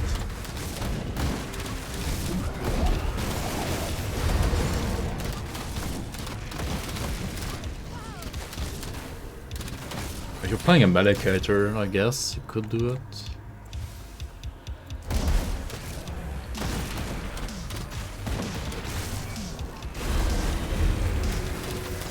It still seems rather horrible.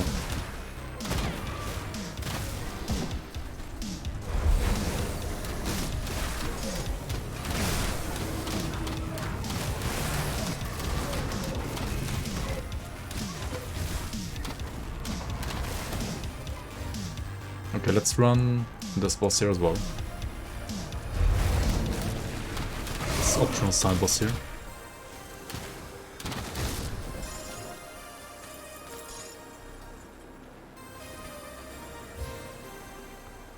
Not using Valdunsat.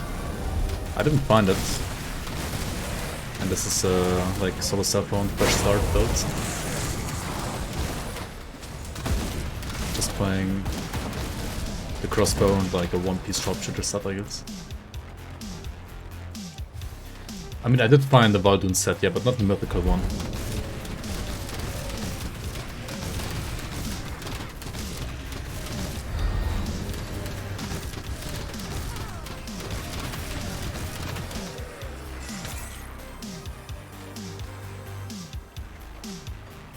Technical Elo? Yeah.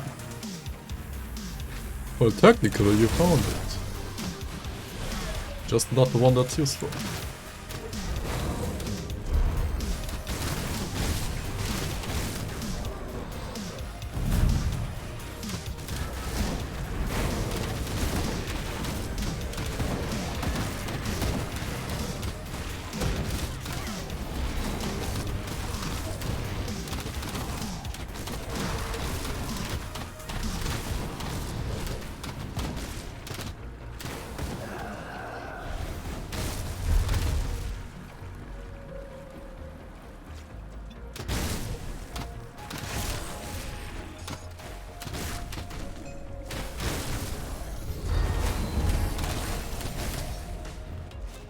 Pew pew.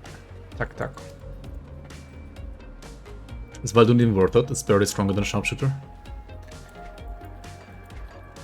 I mean, full Valdoon or Tactician is definitely stronger than this right here. Sharpshooter is good on Purifier, right? I wouldn't even like... I do have the full Sharpshooter set actually, right? I could play full Sharpshooter right now. Sharpshooter. I could play the Helmet, I guess, as well. But if I remove Fit and Mask, I'll have like 25 points cadence only, I think.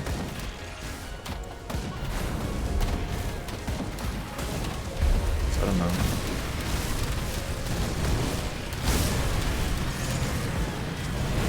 I feel like I'm already like kind of skill point start on this play right now. But yeah, Sharpshooter Purifier is like the build. Like full Sharpshooter set. It's a very nice set. But as I just said on Tactician, you probably want to build with this weapon in mind. Just better, I think. Shouldn't I carry Ravager for the helmet? I mean, if I'm strong enough, yeah. HP Ravager helmet would be sick. It would be indeed, yeah. But yeah, killing Ravager is gonna be a pain with this. Because you would have to like kite him around all the time and like never get hit. You could try that maybe like at the very end, like once I've done everything else, like as a bonus round maybe. Bonus challenge, kill Ravager, right? Kill normal Ravager. You have to kill him on an elite, right? Normal gives you the blue helmet. Elite gives you the purple helmet as well, right? So we could do like elite Ravager maybe.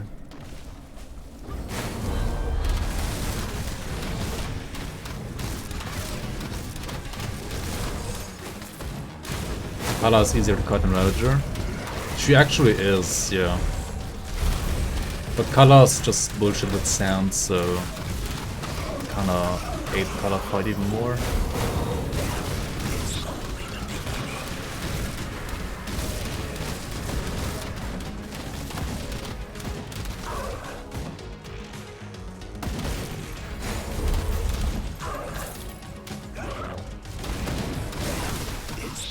Right, one thing, or like one item that we do want to look out for here are the shoulders from these flesh warp dudes, right?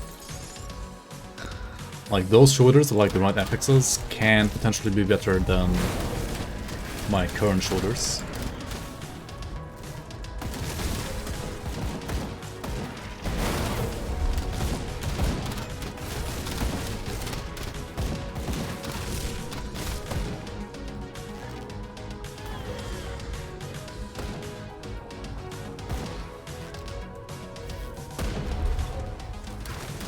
With these 8 tornadoes of cancer, like what is this, man? Can you stop? Rampage of protection, resistant of attack, I mean... They're not good enough, right? Freaking... Tornado.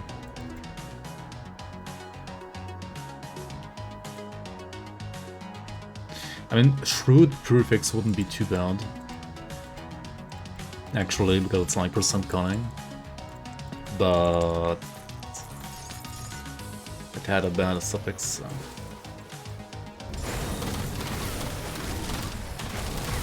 Blue Hamlet's better than Pepper Mask. I guess it's true.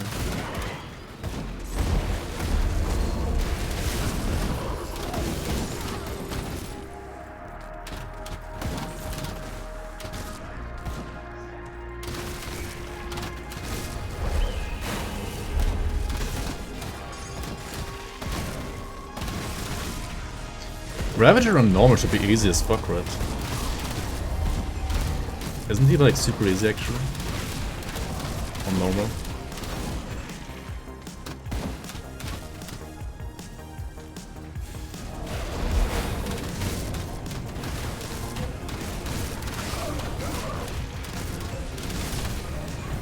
Pinnacle of Cancer, those floating Aether things, yeah. They're like 3 stacking together here. I don't mind all the Aether ground, but like those freaking tornadoes are just... yikes. Super annoying.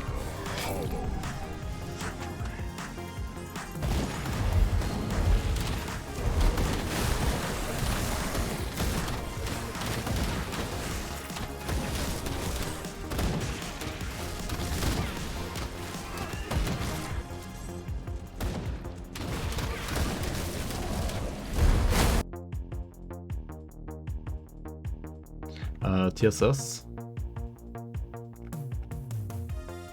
with Druid. I mean, yeah, you either play Frozen set or Ludwig set for endgame. I think those two are the strongest. Ludwig is focusing more around totems, whereas TSS set is like Frozen set is also like focusing more on Frozen Sky Shard.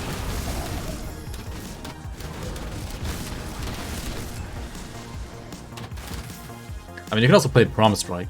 That is great if you don't have any gear, and it's great for leveling, in my opinion. Like the best way to do that. But for the very end game, for like min-maxing end game, and for like being able to kite enemies better, it is, I think, better to play Trozen or Totems instead of Promise Strike. It's just easier to like kite with those abilities than with Promise Strike.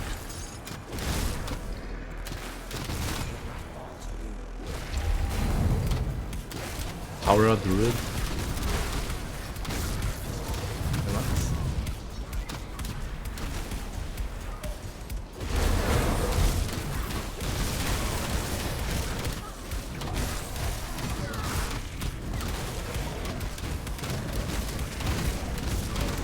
What about Hara's sword?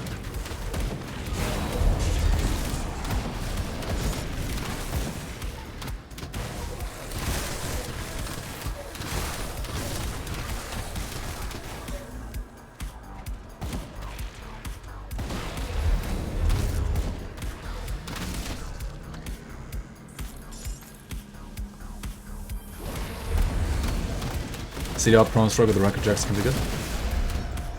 Yeah, but is it better on Druid or Vindicator? I mean, it could work on both, I guess. And like with the latest like buffs to Promise Strike, like the cooldown reduction base Promise Strike especially, I guess it's even better now on the Druid especially.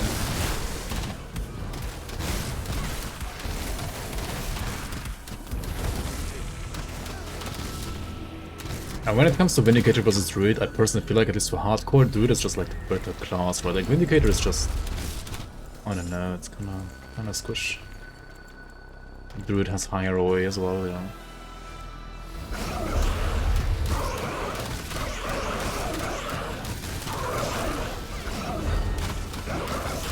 Would you play Stormcorders or Star Pack?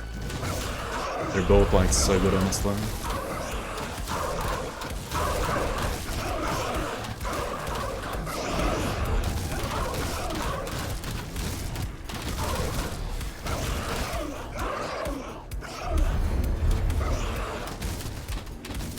The meteor from these guys like honestly doesn't really deal any damage. You can just like stand still. Like this one doesn't really hurt. There are other meteors in this game that hurt like way more though. We definitely like don't wanna stand still ever. Like Alexander's, for example.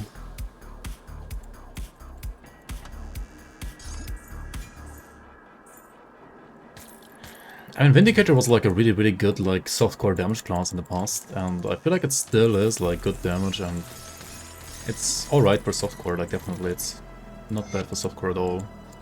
But in for hardcore, you're just missing out on mirror, you're missing out on nullification as well. Stormcaller, since you will play Savagery Filler. I mean, probably.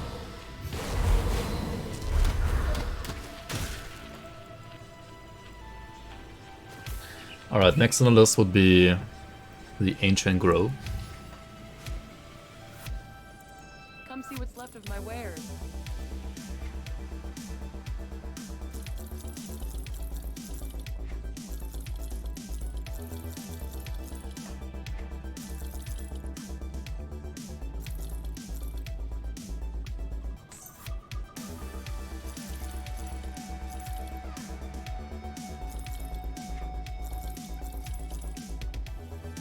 Did I just get another sharpshooter's bolt rifle?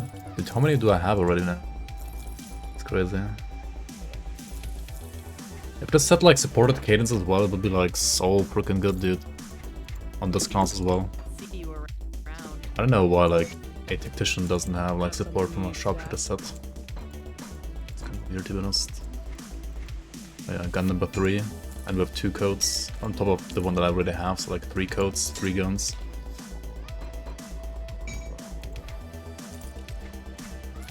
I assume I also have the hammer as a craft. The hammer should be like a craftable, I think.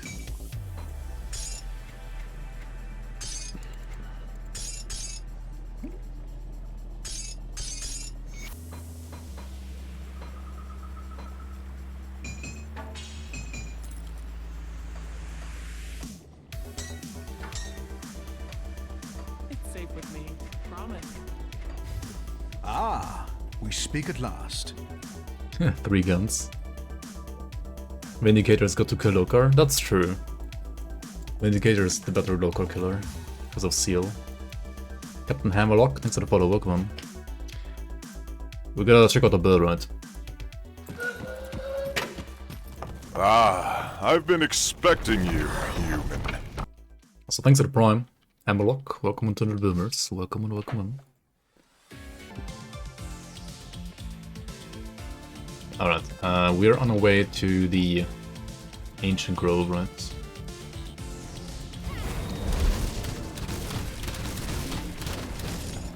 Let's not die where we already died today.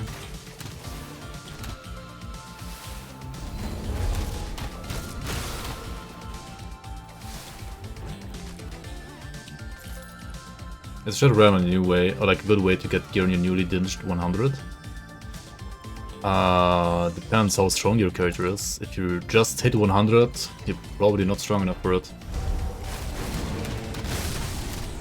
Like to make Shadow Realm worth it for gear farming, you need to do at least shard 50 or higher. And that's not that easy.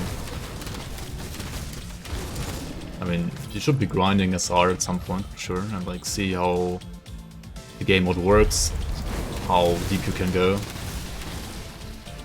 And generally you wanna, like, usually what I do for farming is like should I have 65 to 66 or 75 to 76. Something like that, that's good. Anything below that. I mean 50 and higher is fine as well, I guess, like 50 to 51 for example is okay. But definitely like anything below that is just not that good.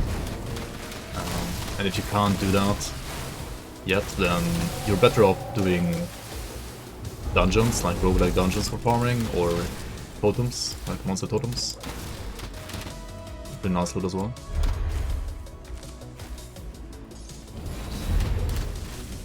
An ultimate, yeah.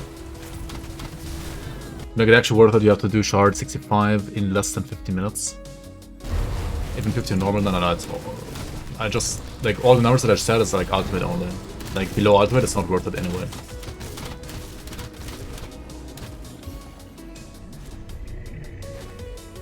Yeah, normal SR got nerfed, like, 2 years ago.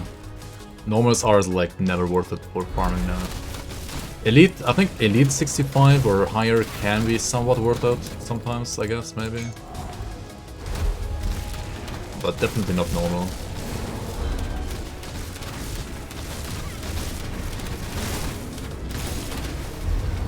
Yeah, totems are just very, very good now. I feel like totems are almost too good.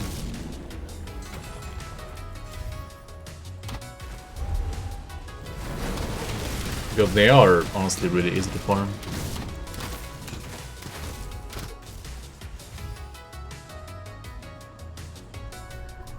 Normal 40 to 41 has the best drop rate for blues. Yeah, but blues are like literally the worst items in the game, so why would you want to farm them?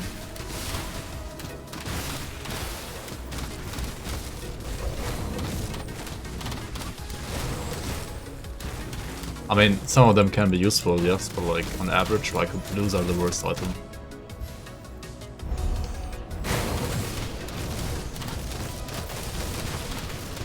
Obviously, like not counting yellows and whites because those are just non-existent. They might as well not exist in this game, to be honest.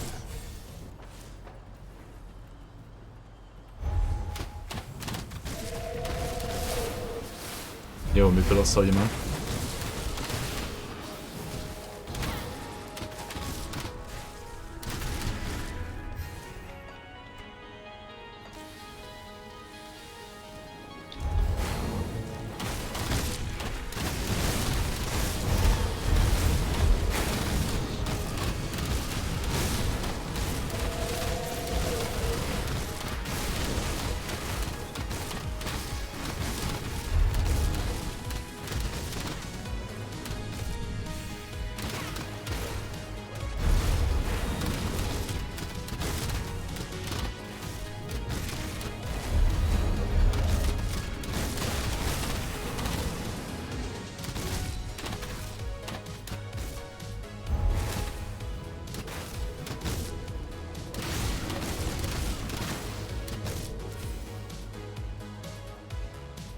You're still playing Lost Ark? Holy.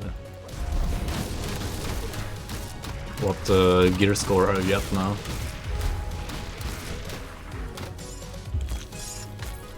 You watched Arcade play some Grim last night? Yeah, I mean, it's pretty cool that he's back to the game, or like, checking out the game again.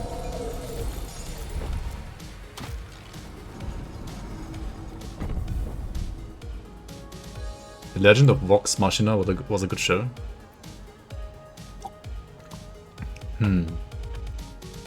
Blink song. This one? 88 MPH Disco.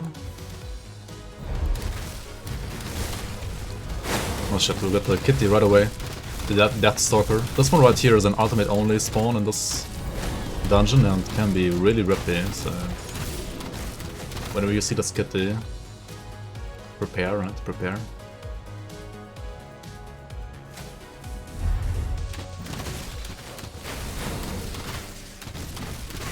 Make sure to stand inside a seal or not get hit at all, and always honk. Your main is 1495. It's an animated D&D campaign basically. Interesting.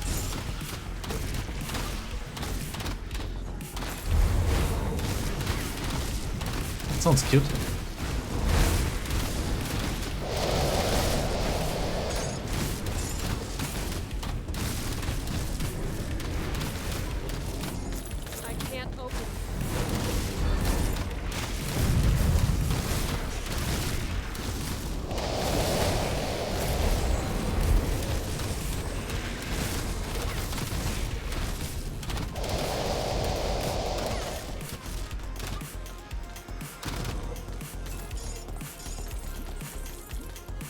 Rust and Pressure.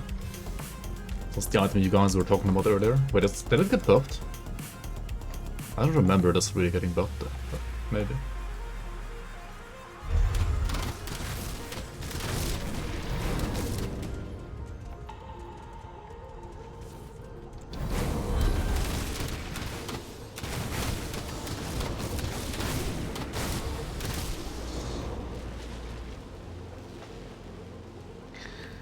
Alright, we can check out this belt here. Actually, we can check out both belts.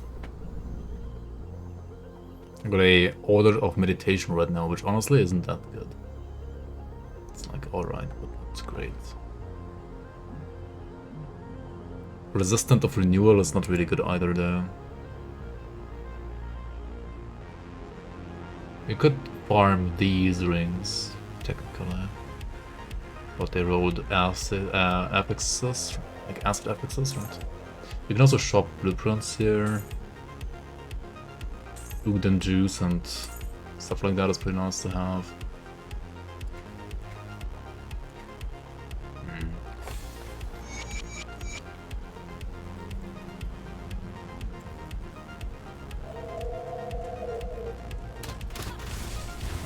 Eventually we could erase your memory in Grim Dawn and just like play it fresh. Would be nice, yeah. Would be a pretty cool experience.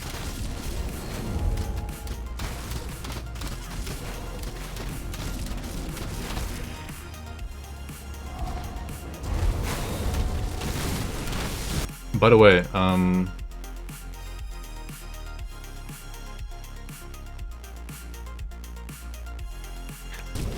have a new sponsor offer that is not Raid Shadow Legends. It's Noah's Heart. I have no idea what that game is even supposed to be, but does anybody know that game?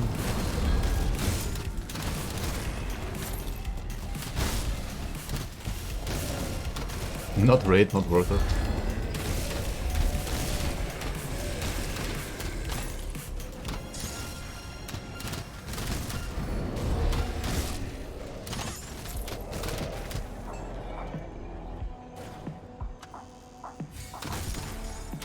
If you guys don't know it, like, don't Google it. Don't Google it because I just said it.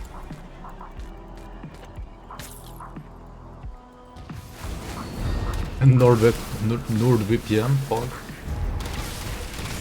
Dude, I feel like NordVPN is like literally sponsoring literally everybody. I don't know why. You googled? Fuck.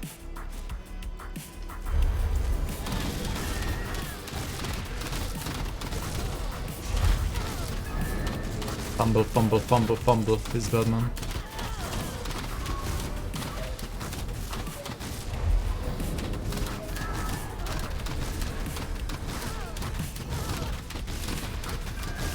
Alright, stand and seal and you don't die. Easy clap.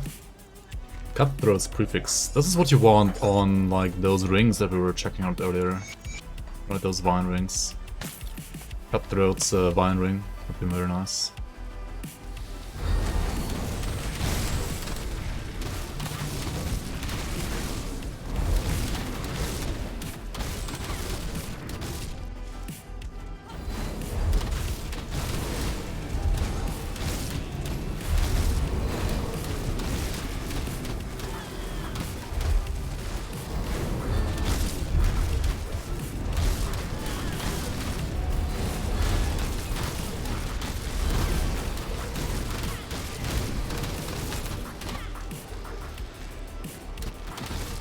To get sponsored by Monster.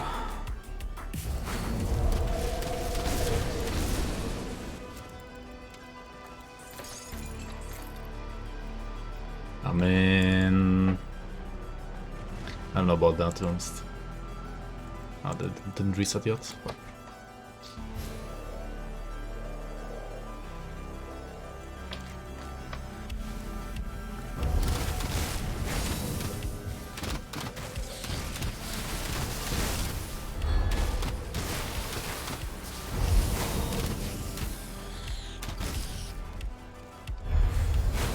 Get sponsored by Rheinmetall. Monka. No thanks. Fuck Rheinmetall.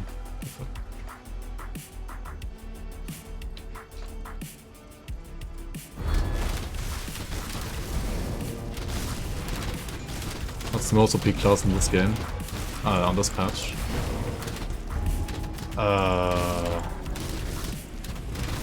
Good question actually, is it still Warlord? Maybe it's still Warlord?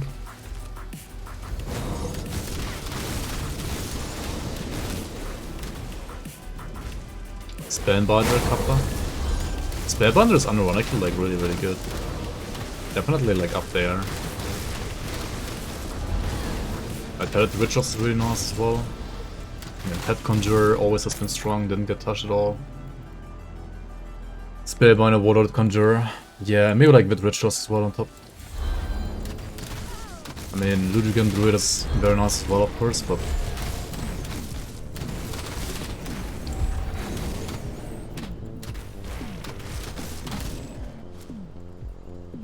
maybe not quite as strong as like the entire Warlord class, if we like consider all builds.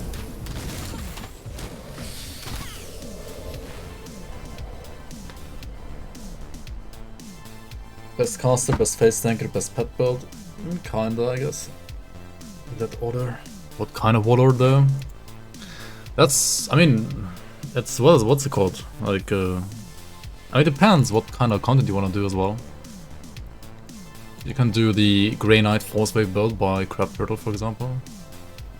Which I guess actually works best on a Witchblade though. But you can also play Warlord Foot. What do you cast as a binder? Anything, yeah. I think the best Spellbinder caster is Devastation Binder though.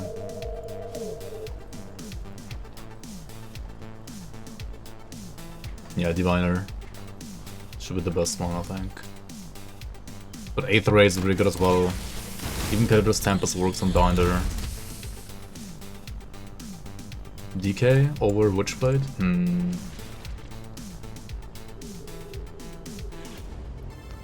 Wanderers is like pet prefix. Terrible. Preserving's Vitrinous. I mean, it's kinda not good enough actually either. Let's reset again here. Actually, I wanna also check for the blueprints. Because I do wanna get some more blueprints, like Ugdan Solve and Elixir of the Drangul. Yeah, these two are huge. These are huge. For like bossing. Insane pots. Yo, Sir Winston, welcome. You finished the story once with your clueless build. What build that rocks the house with your increment for a second playthrough? Honestly, whatever you want to play. There's so many viable builds in this game. Like legit thousands, I mean not thousands, but like hundreds of builds for sure. Right, you can check out all of my builds actually over here.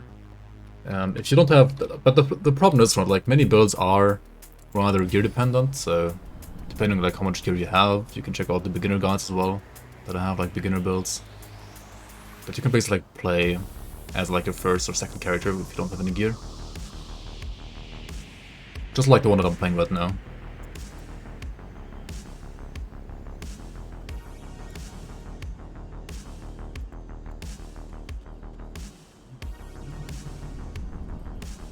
DK never got set.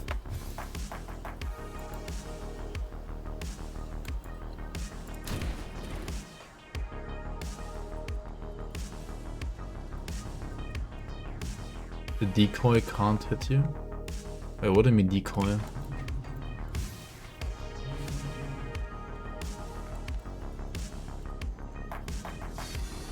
Grey Knight is the best single mastery. Grey Knight is the best build. One item is the best build. Why am I buying these? I don't need to buy these. What am I doing? Whatever, I'm buying them anyway. Resistant of Thunder, Mage Storm of Attack. Actually, this is nice. Mage Storm might look like it's some Aether Lightning garbage, but it's actually tons of OA. This one rolled higher OA percent, I mean armor percent than mine has, right? Has higher Vitrinous. It doesn't have the Chaos Rest, but it also has Pierce Rest. And then we can like switch these from like Pierce Poison to Pierce Chaos. Sure, let's buy this one.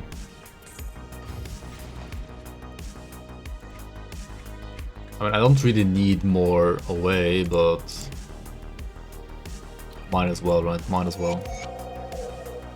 Get even more away.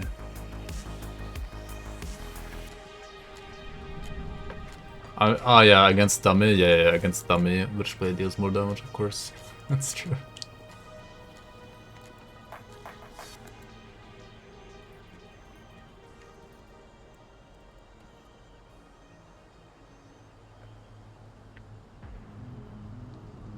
Gear progression is basically make any MI based build. Almost every skill has those. Grab MIs and faction gear to use the build. To farm totems. 3, keep going until you get the set blueprint you would like. From totems, make a second build that uses all the stuff you farmed and start farming with our crossover with that. That's kind of true, yeah. That is a very much like condensed step-by-step like gear progression for Grim Dawn, to be honest. Or just play Vitality Conjurer and or Vitality Rituals and skip everything and just Ubers instantly. I mean, still like farm Dark One 7 like some other items, right?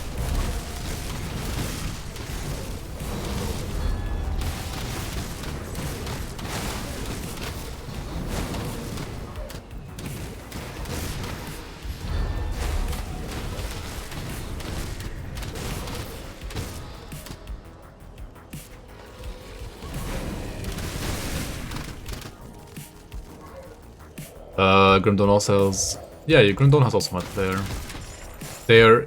I mean, the multiplayer in Grim Dawn is kind of like... There's no servers, right? It's kind of like peer-to-peer, kind of scuffed. Like, where old school, like one person hosts, the other guy joins. But there can be like huge connection issues between people, like depending on like where you live, or like where the host lives and where you live. But yeah, you can trade as well in those multiplayer games. Like, there's no like trading websites, stuff like that. At least not yet.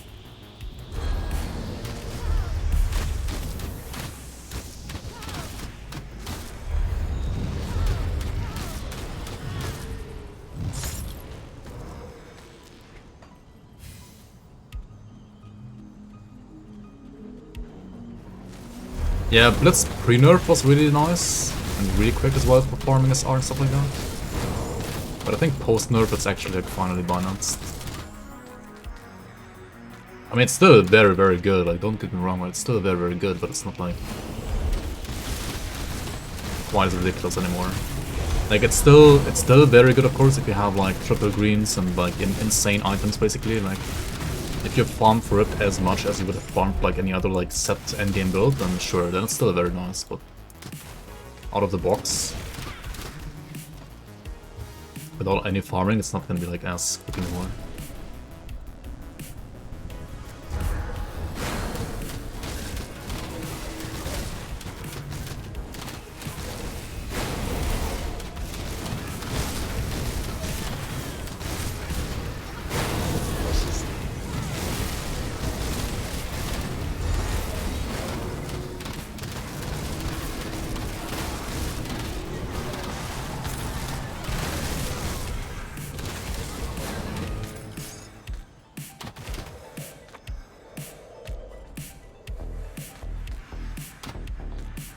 Also, if you're asking why this is like labeled as solo self-found, it's like quote-unquote like true solo self-found, like fresh start, whatever you want to call it, right? So this character, like I don't even trade with myself on this character. This character has no item from any other character. Like all the items are like self-found by the character, no twin gear at all.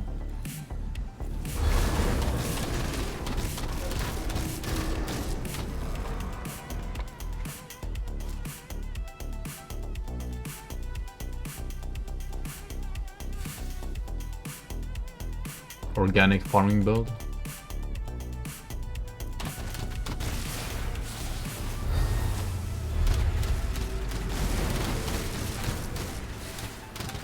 I mean, it depends like what item you want to farm for, right?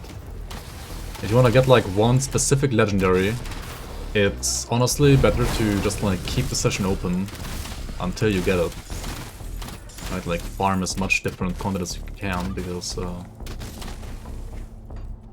I think they have like a system in place where you basically can't get the same legendary twice per session. Something like that, if I remember correctly.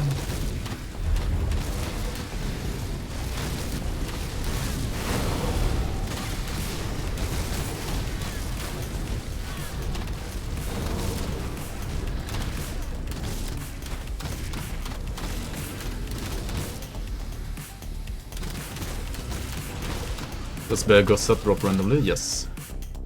It's a blueprint as well for the helmet, which is also like random drop only.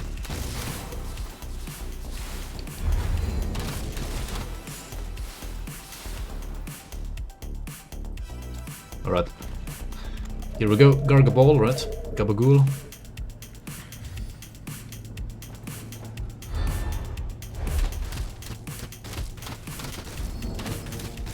I mean, we are a ranged build, right? Just honk him. Stand on seal. Stage 2 can be a bit scary, we're gonna kite a bit here, for sure. Also, ideally not get hit by those projectiles by the plants, because those have resistance reduction.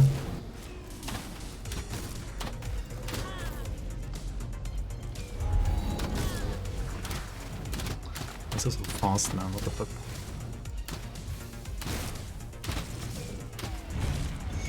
Alright. This guy can be very, very scary in close range, especially on a... I mean, like compared to other builds, this build is rather squishy to be honest. I mean, you are ranged though, and you should like abuse being ranged by like just running around in circles and kiting him. And he can be kited rather easily, to be honest. Second stage is noticeably quicker than stage 1, but still. Got a Korvaak Gargaball. They're just like okay for like a fire purifier, to be honest. And you got a devastating of Alacrity Ring, which is honestly also not bad at all for a fire slash internal trauma or like physical attack speed based build. Right? This build right here is none of that, so it's useless for this one, but in general this is like a decent ring actually. Not bad at all. Pretty fine. Alright, I just finished dungeon 4 out of 5 cleared. Very nice.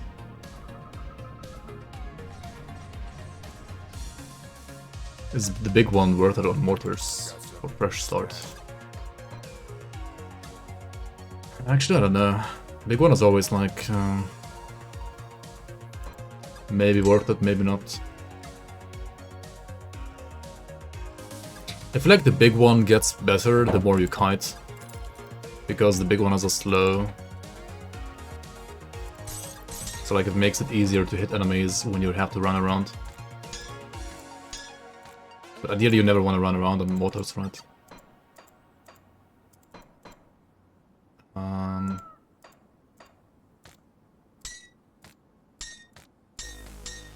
How do we fit in all these items now?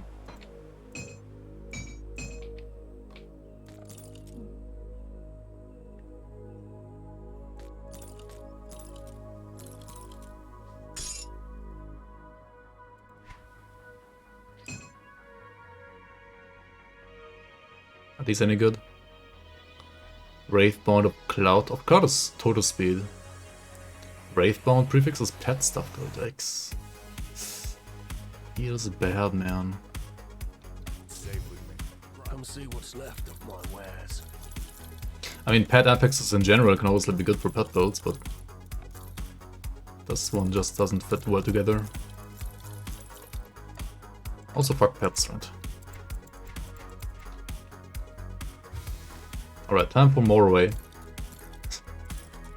Plus 170 away, sure. Why not, right? Why the fuck not? Safe storage, no question.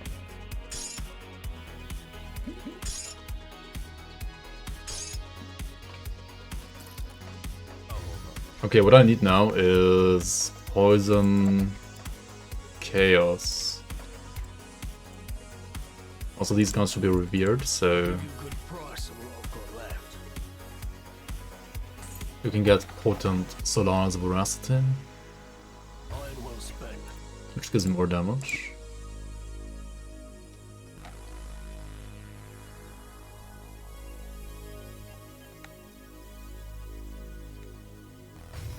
Where did I get Poison Chaos? It's Drieg, right? I think it might be over here. Come see what's left of my wares.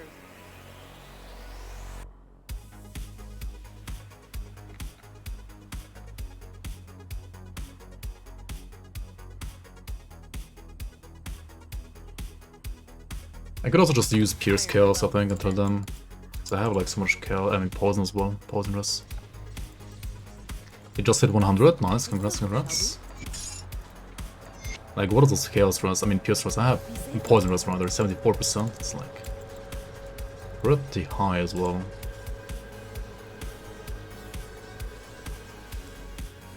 Yeah, expect item, throw it away. I'll give you a good price on what I've got left. Iron will Okay, we can put this here, this here.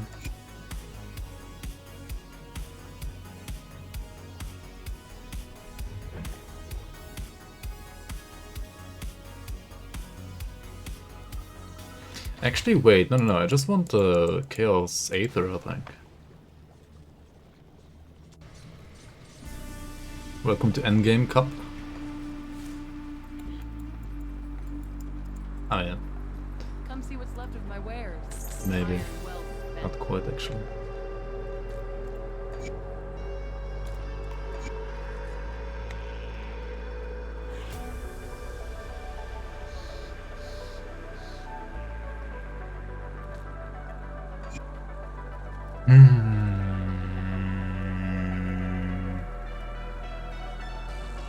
My resistances are still so awkward, right? Like, what is this?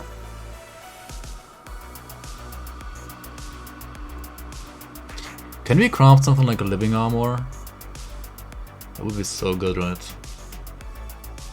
I'll give you a good price on what I've got left. What do we have here? Can we find like maybe make a Seed of Blades? No. Rally game. I still didn't get it.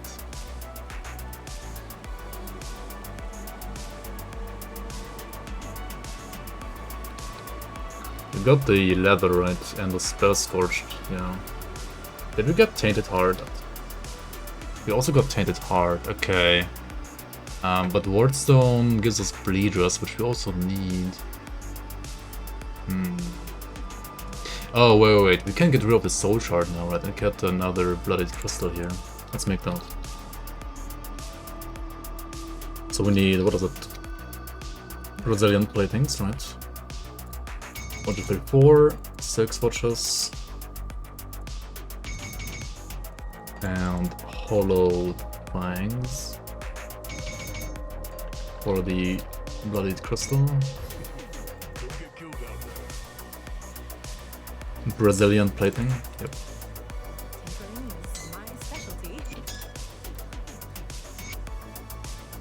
And we put a Hammerfall powder,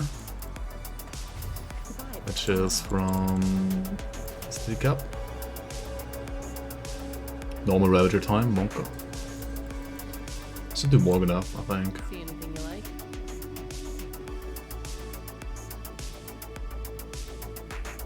Put it to good use. I wonder if Ultimate Morganeth is harder than normal Ravager there.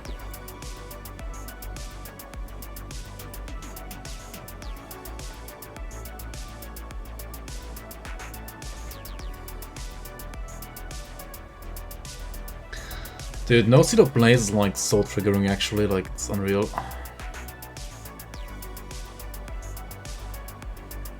With Zethris he is harder, yeah I guess so.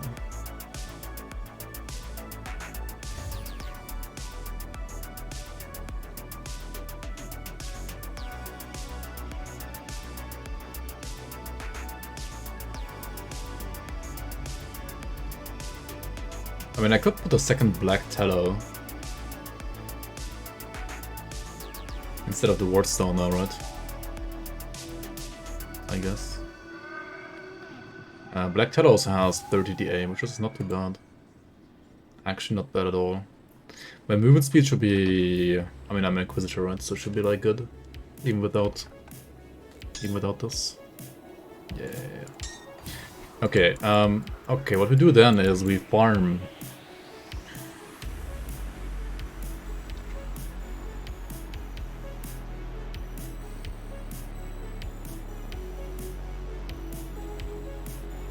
Mugara and Gutworm, I guess.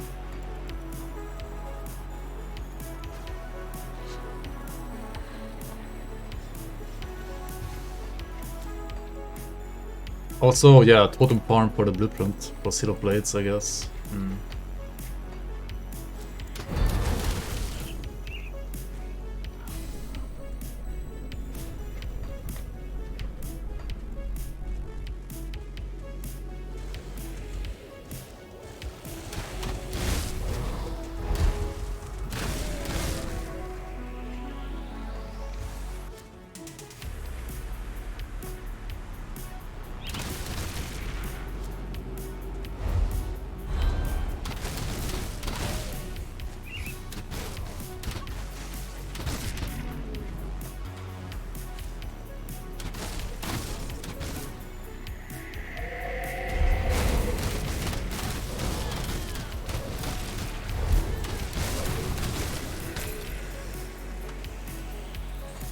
Any totem? I don't see any. Let's go to that room then.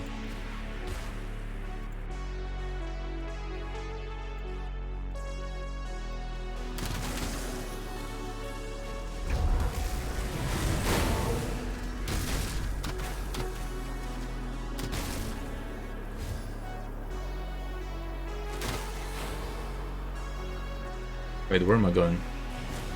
It's the wrong way, right? Oops. I could go here. Check the spawn location, it's not there.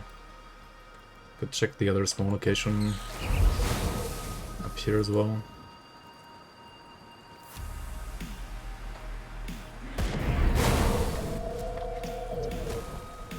And there's a totem as well, alright.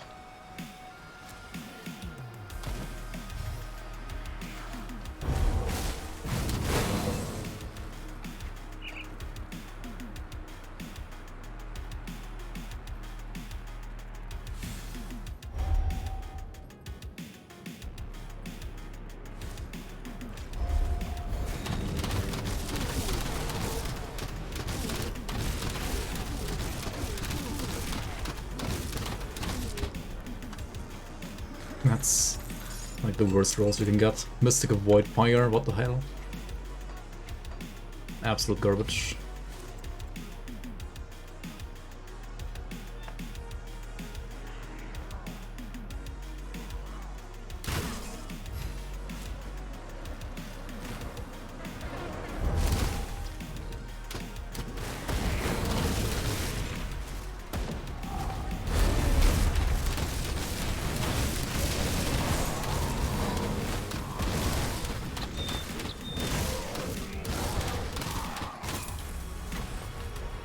I mean...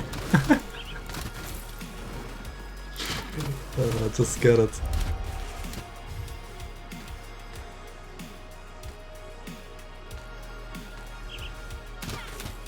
That's freaking unethical, dude.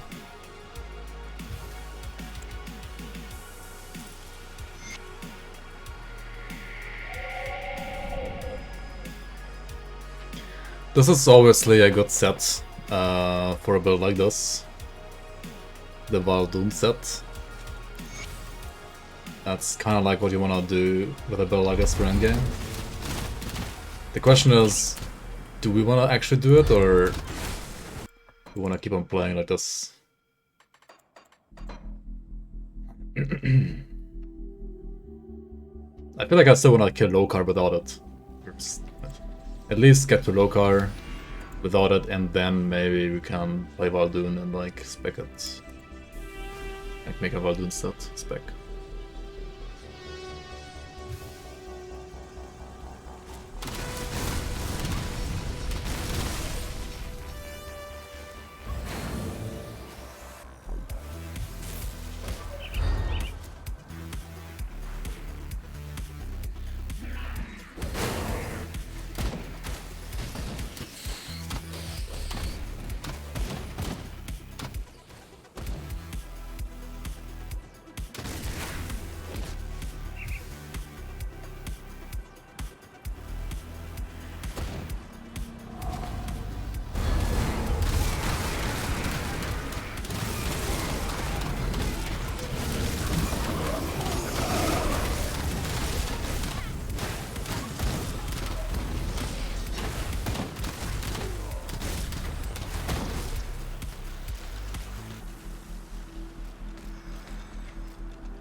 Luminary set as well.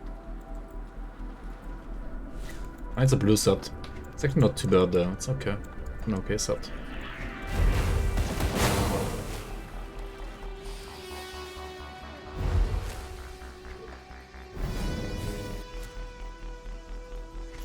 Wait, another totem? Oh no, that's the one in Eastmarch, never mind.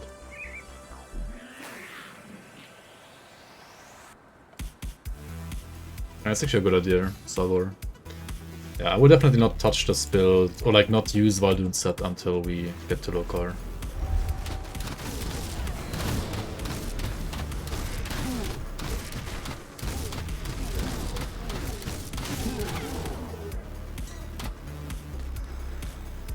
Prefix is actually not too bad, like the A is fine. We do need the A. Shattered Reality, however. The problem is my current one is a Thunderstruck of Attack. I mean, the of Attack is whatever. I have enough OA already. The Thunderstruck prefix is Thunderous and Aetherous. So that part is kinda hard to replace, to be honest. Unless we get something like Thunderstruck on the Mogara amulet, maybe? Is my cam blurry? It's fine, right?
This one's pretty bad as well. Yeah.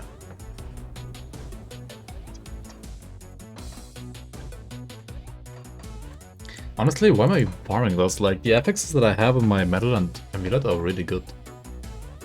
They're low level, but other than that, they're actually really good.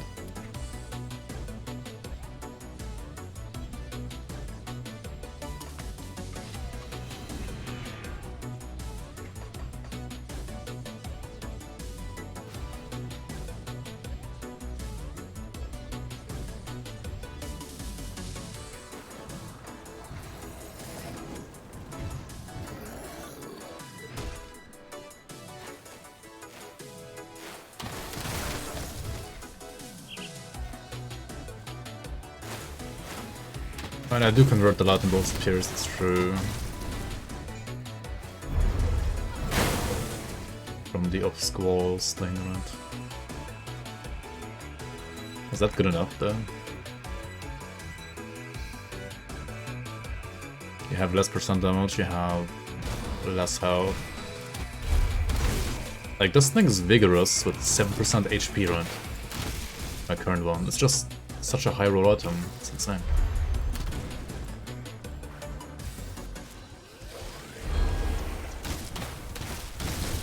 Eating candy and drinking soda can be hard. I have to take a nap. I mean, that sounds like tons of sugar. Like, if you're not going for a run after that, then it's gonna pile up and make you exhausted. Yep.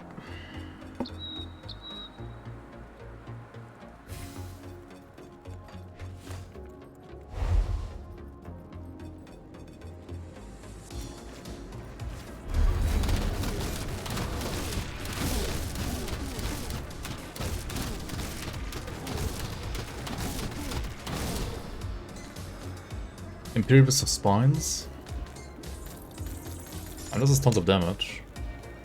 Imperious has not poisonous as a secondary. It's kinda bad.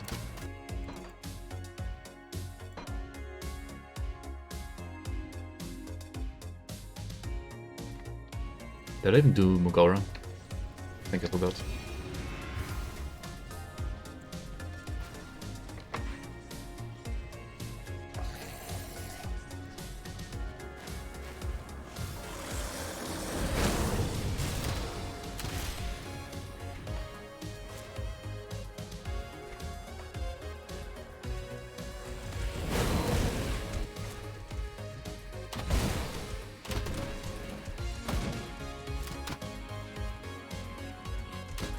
Oh, what the fuck?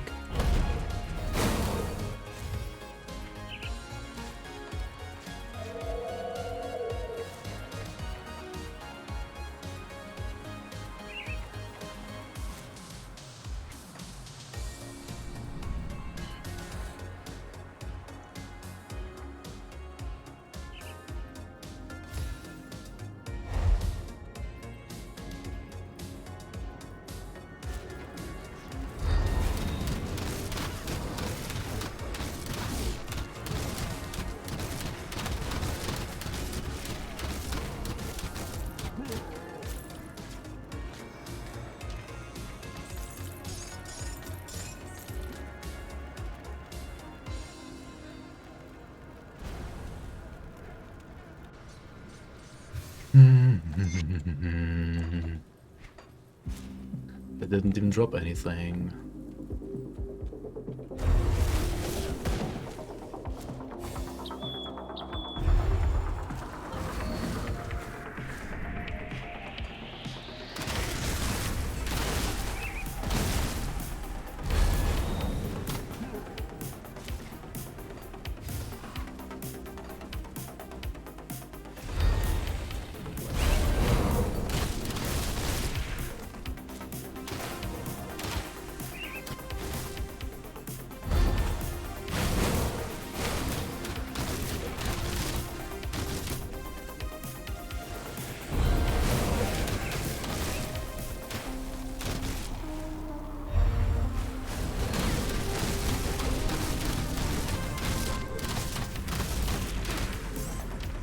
Devastating for Lokarr.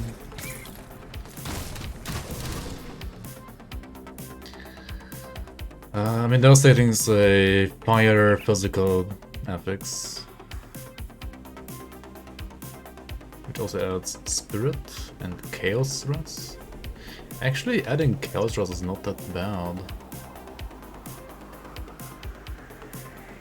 This could be fine. I need to do like a bit more Spirit there. Actually, no, I don't need more Spirit. I just like need to swap with, say, this one.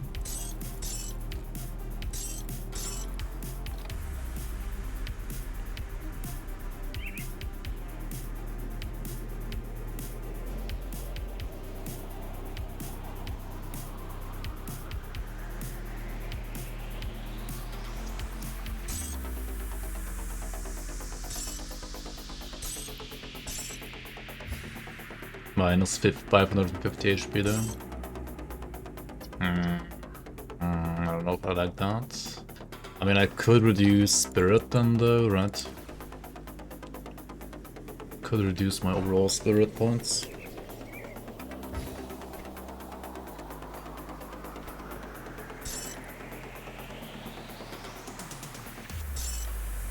I need something that has at least 36 Spirit. Safe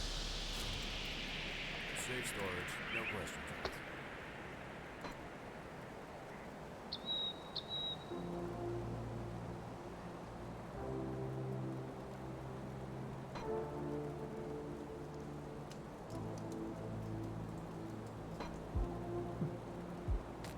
These have 45 Spirit? Okay. Okay, that's I need 355 Spirit.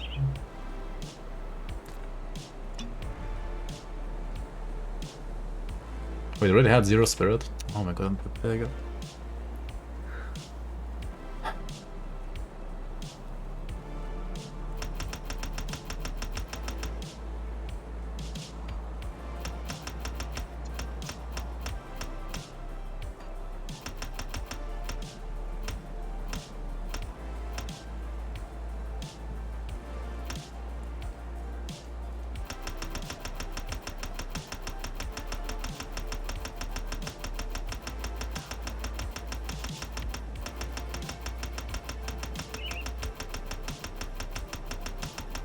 I mean, then it doesn't even do that much though.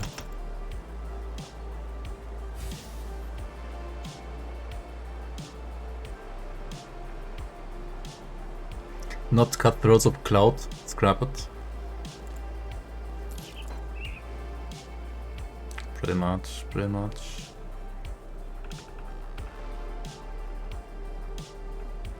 Should you play Mythical Azrakhan Sands? Okay, let's let me actually buy some more hammer powders here and see what happens with my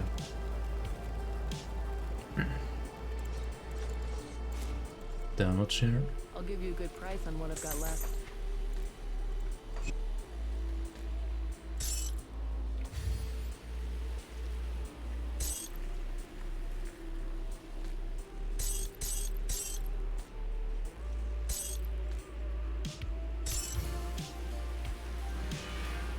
It's like 4k more damage.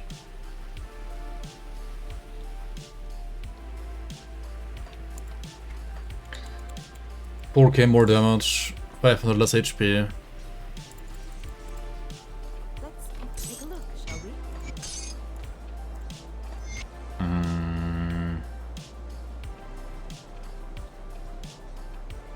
I mean, it's probably fine. Lokarr now. Goodbye. I gotta do Mogdrogan, Moganath.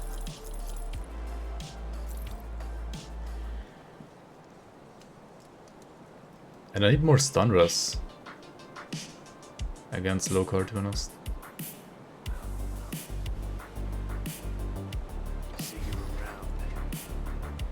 I feel like I should farm like a Thunderstruck of Attack belt and not Mage Storm of Attack.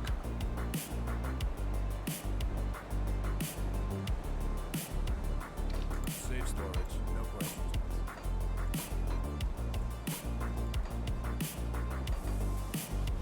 Probably.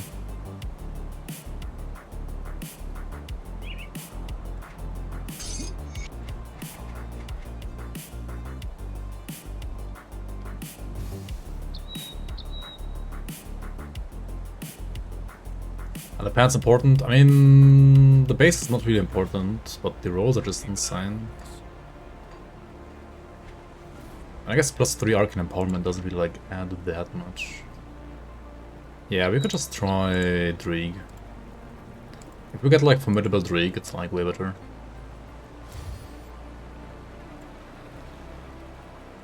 What do they give us as well? Vitras? I mean, Vitras was nice to have with my old belt, but like with my new belt, I don't really need Vitras, right? And Eliras, I mean, whatever. High enough anyway. Yeah, let's try a bit of Dreeg farming, I guess.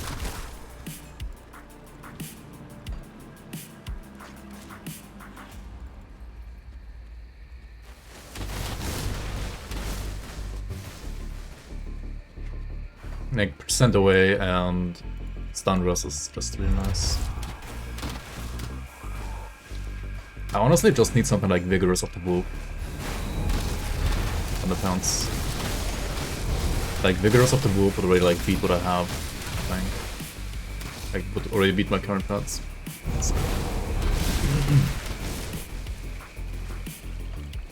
And depending on like how much stun res they roll, I could even use like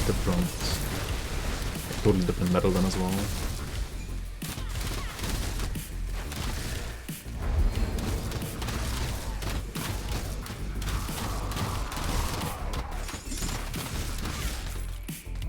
Resistant to protection. I mean, it's not quite Vigorous of the Wolf, but let's see.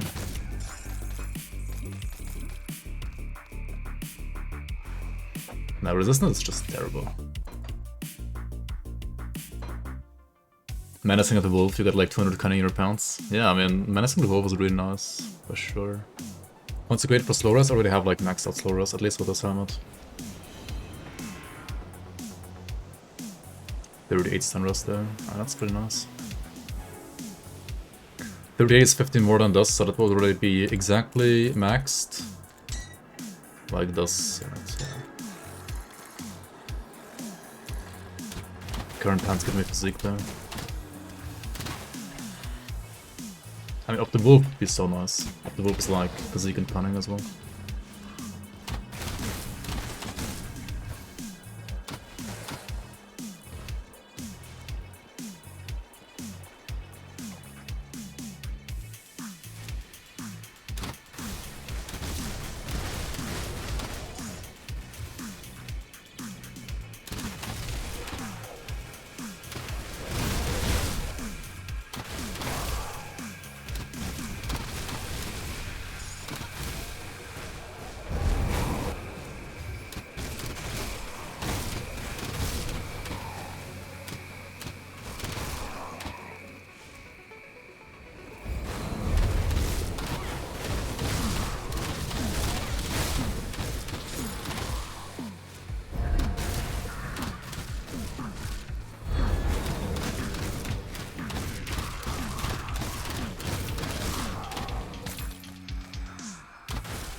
I mean, it's not Vigorous of the Wolf, but it's Vigorous of Readiness.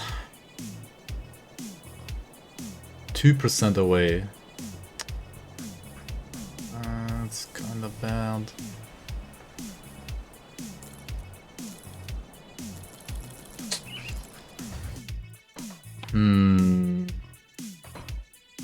Yeah, no, they're not good enough.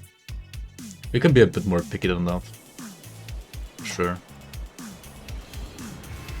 We only did like, what, 3 runs? No, actually, no, only 2 runs so far, so we can definitely like be a bit more picky than that. 2 runs is like nothing, so... What is he doing there? Chilling on the sewer pipe.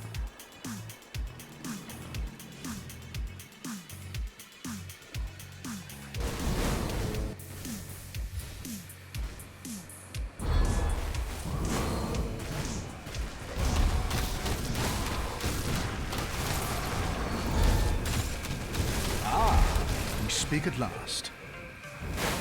Yo, well on, welcome, inside photo.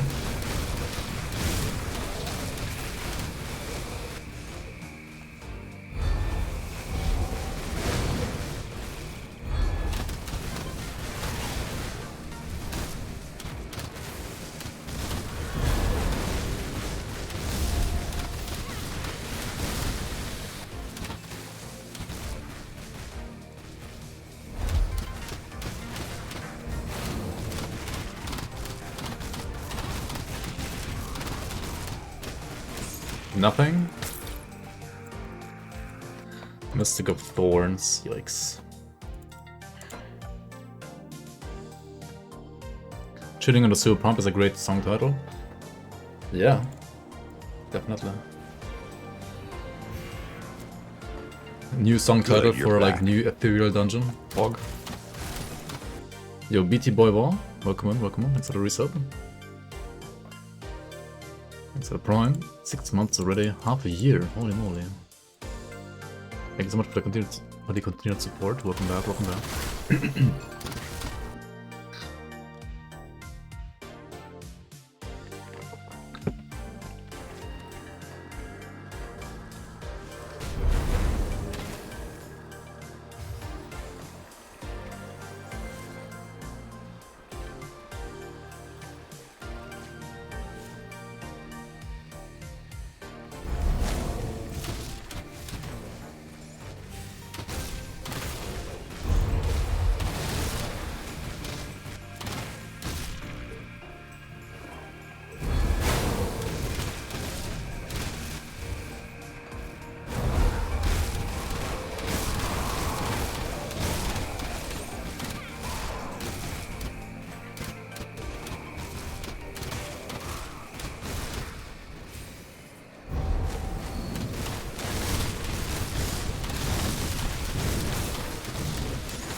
I mean, that's good enough, right?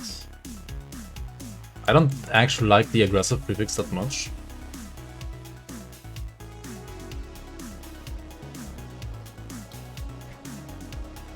But of Nature's Bounty is not too bad. 500 health, 44 stun rust, 25 AD rust, 21 hit rust, 31 fit rust, right? Yeah, this is fine. This is very much fine.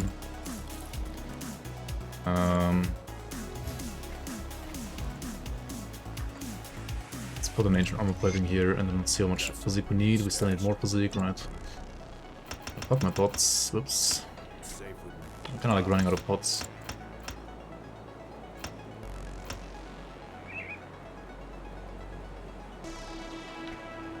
Okay, save it like this. Everything else in cunning.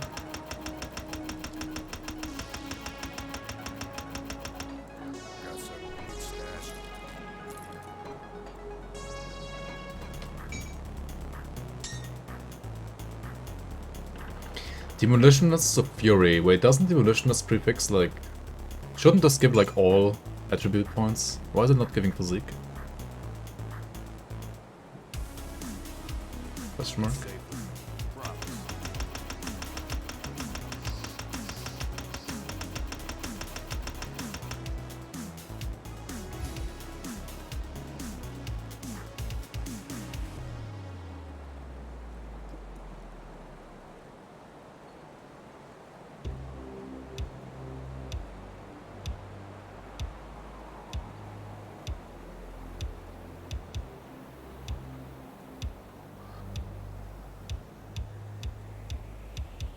Bois wine?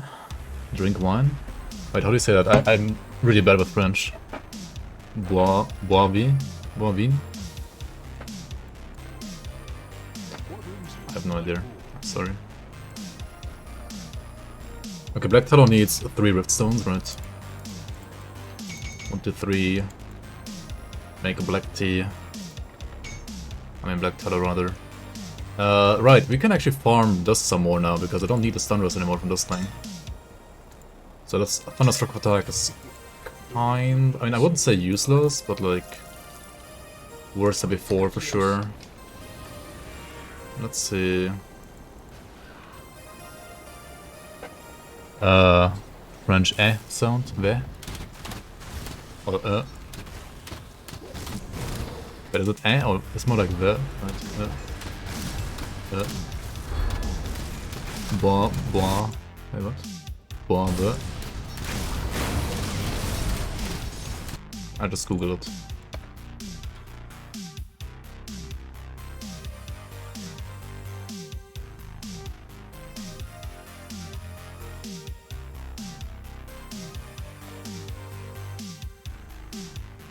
Bois vin. Bois, the. Bois, the. Alright,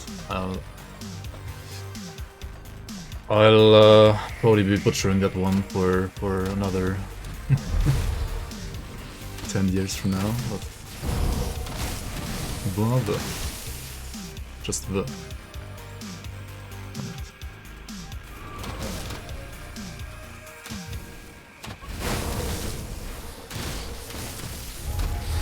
Yeah, I'm like especially bad with French because I never like ever learned it. I mean, some people, actually many people in Germany do learn at least basic French in school. I didn't. I had Latin instead, which is on a day-to-day basis definitely less useful. So.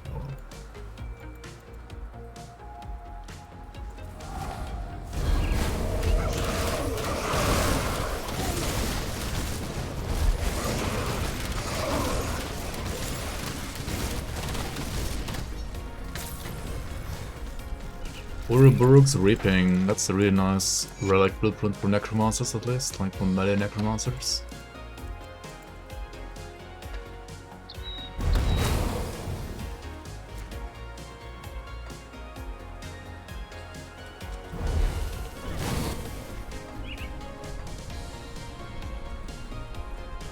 Can interact with all those Latin speakers? Yeah. All those Latin speakers in 2022.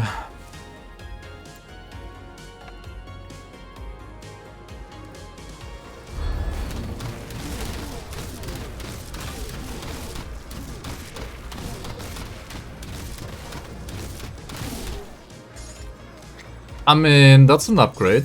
That is definitely an upgrade. Holy. Alright, we got a medal as well. Very nice. Cutthroats of Vitality, just get it.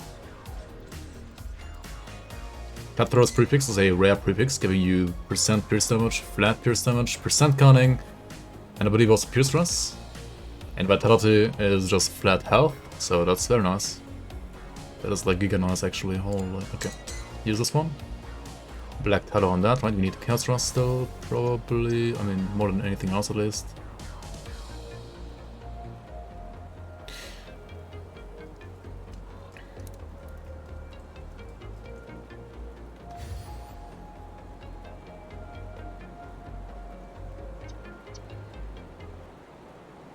Maybe not.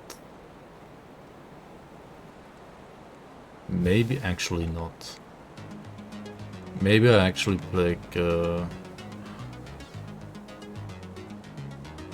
yeah, maybe actually not. Maybe I keep the Wardstone for now. Or maybe, I mean... this is actually hard. If I had access to living armor, it would be like a lot less hard, to be honest. It would be freaking easy to solve this problem, right? You just like slap a living armor on your chest or something like that. But I don't have it, so... I mean, 39 overcap should be fine. Probably better to play a bloodied crystal on the... over here, right? We need more Brazilian plating, right? Brazilian plating.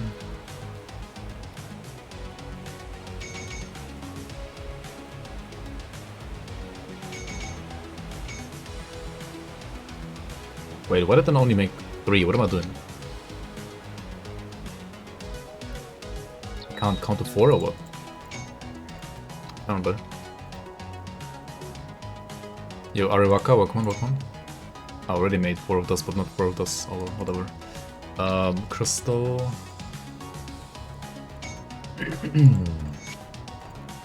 And now this order. Alright. Which needs a... Actually, it needs exactly this Wardstone, so let's remove it from there and put it into the craft instead.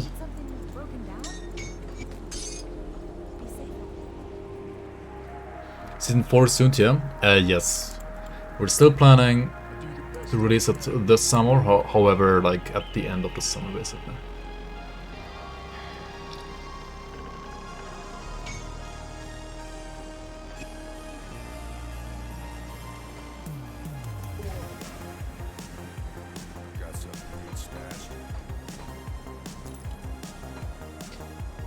Which means after PoE, right?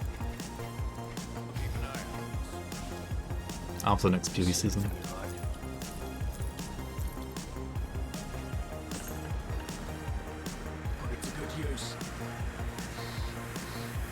Like after next PoE season's launch, at least. Not like after the entire season, of course.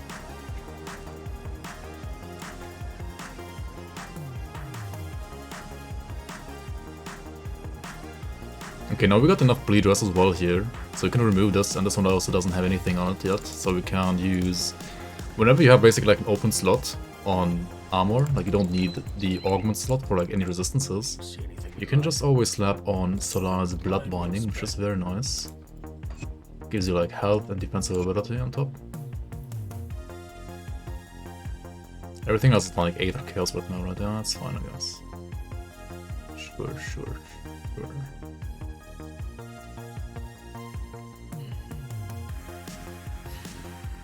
Up to 15.3k health and 2.5 KDA while still having like 3.3k away and still having like 126k DPS now. This should be all around like a lot better now. Alright, so let's go for Morganath. Right, for Morganath you need to get this quest line over here, I guess.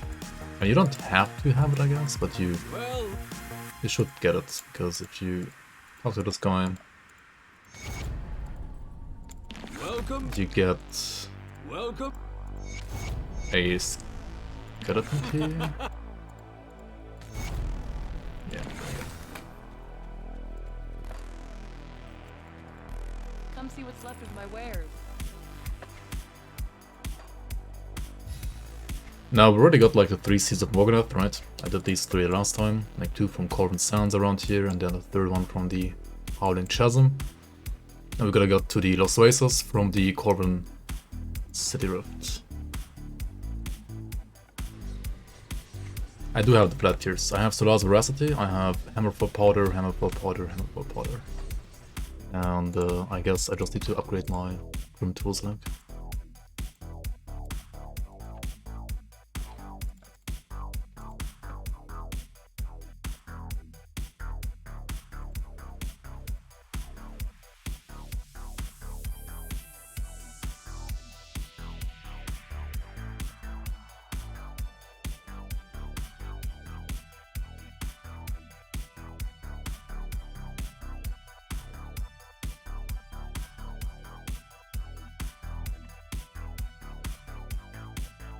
Act 4 soon. Yeah, more like soon TM, right? I mean, they said that they are almost done with the controller support. They said they're like still in the middle of production for the Act 4 though, so I would be surprised if it's even coming this year, to be honest. Like, considering their like production speed in the last like 2 years.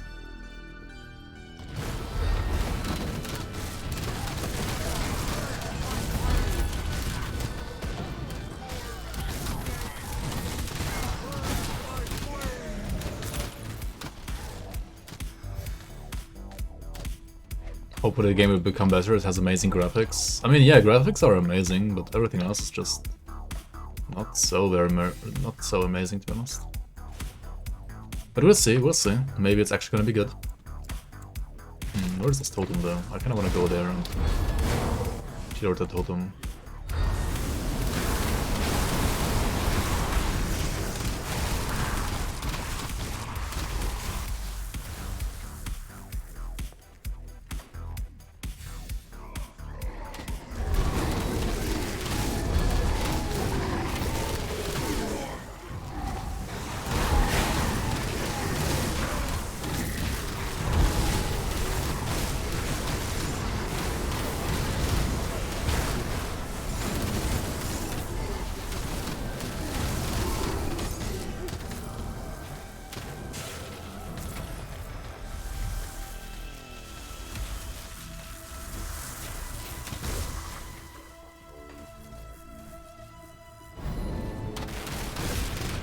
Yo, it's 20 ball, welcome on. I'm doing good, what about you? Welcome in, welcome on.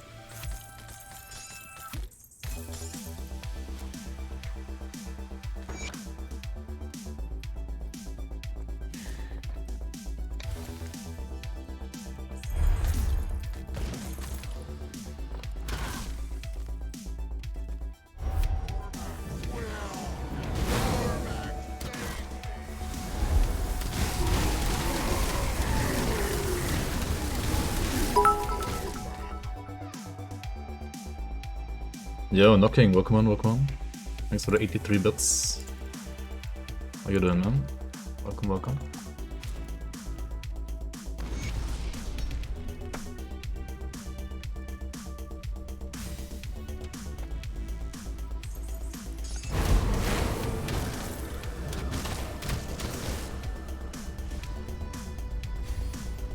So would the changes pass through? Or is it piercing? I mean, it's both. Like, Zolan's technique is passing through, Chain Rods is passing through, Cadence is passing through, and it is also piercing damage.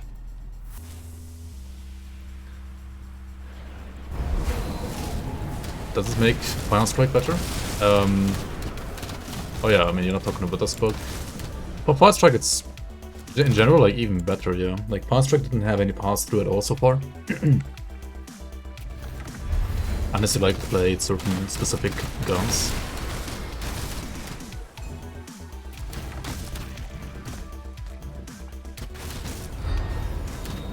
So now you will have pass through and fire strike as long as you're also using certain weapon pull skills. No matter which weapon you're using.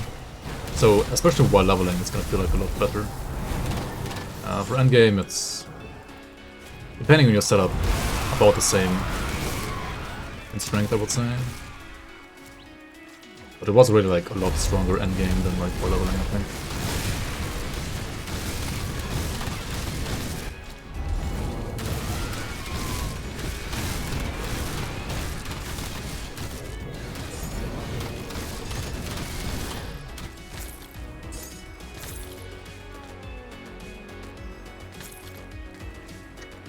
This build's strength against celestial bosses will very much depend on like how well you are, like how good you are at kiting.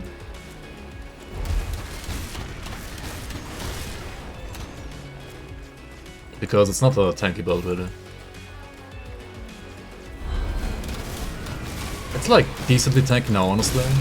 Like on a current setup I have up to 3.5k armor with procs. I have the seal, I have actually also 32% prisoners. Like, it's not that squishy. It's like medium... It has like medium tankiness right now, I would say.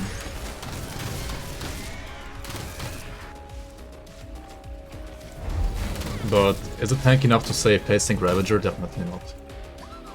Definitely not. You still have to like cutting.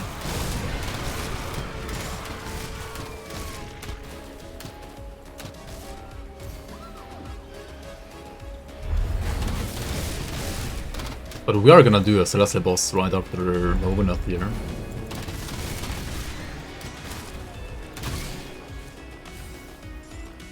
We are gonna attempt Lokarr, which is the Celestial boss that you need to farm to be able to farm to get the Lokarr set. Right?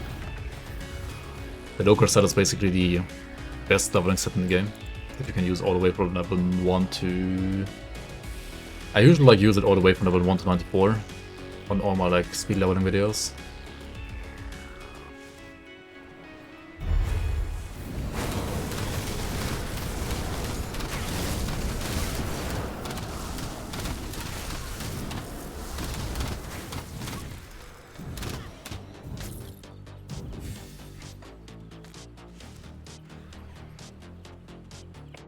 Even last boss in campaign counter Celestial? No.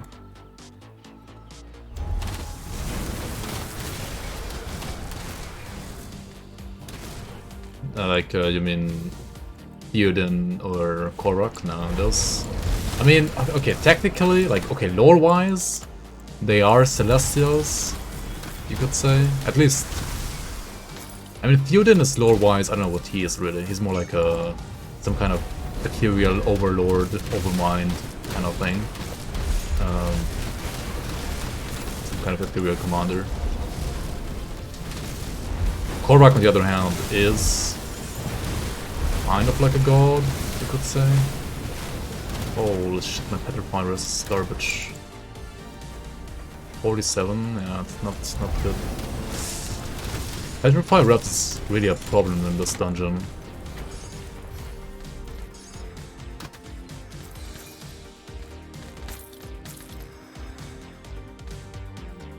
Korvaak is a goat. Yeah, he's also a goat, I guess.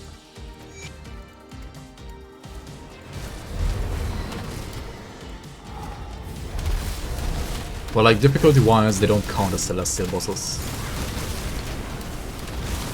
I wouldn't count them as like Celestial boss. No, definitely not. Hey, there it is, Seal of Blades. Very nice, very nice. Should probably like craft it right away, to be honest. Make it more rich.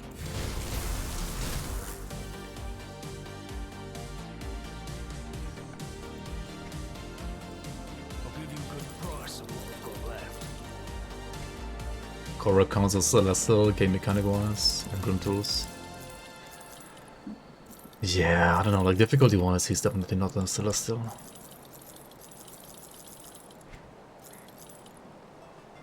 Definitely not. Alright, Seal of Blades is basically the best in slot component for your weapon that you want to get here, right? Seal of Blades, let's craft it right away. Cheap craft as well, gives you like pierce damage, just like the current like vicious spikes here. It actually will give you a bit less flat damage overall, but instead it will give you like more armor on the aura and like even more pierce rust, which you don't need. But it also has like 5% leech, which is nice. Same story, no question.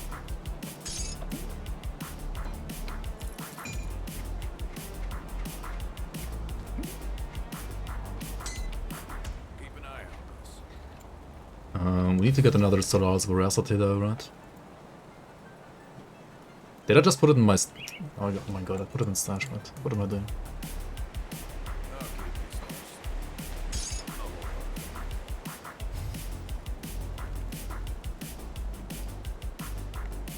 Now there's Lokarr, no Regen Bourbon.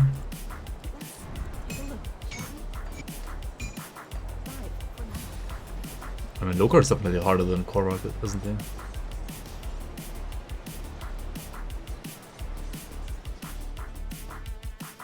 Come see what's left of my wares. But yeah, I understand what you mean. Like, they're not super far apart, you could say.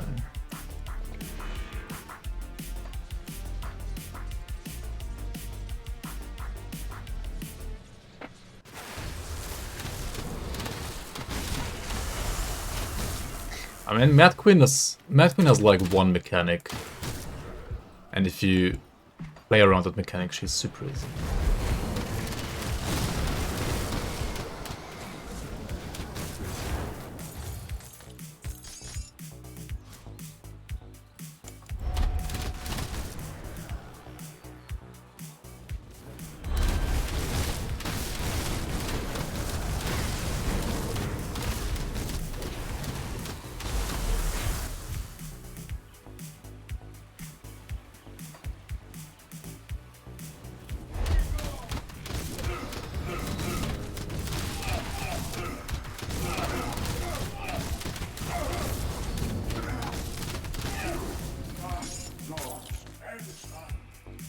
Honestly, the only thing that can kill me here in this dungeon, I think, right now is Petrivirus.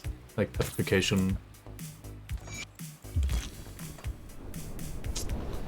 Only have 43, I have 47. 3 not that good.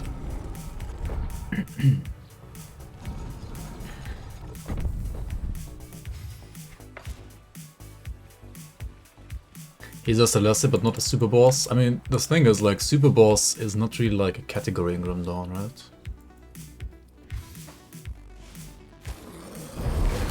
Like, they're not really called super bosses. They're just called Celestials as well. That's the problem.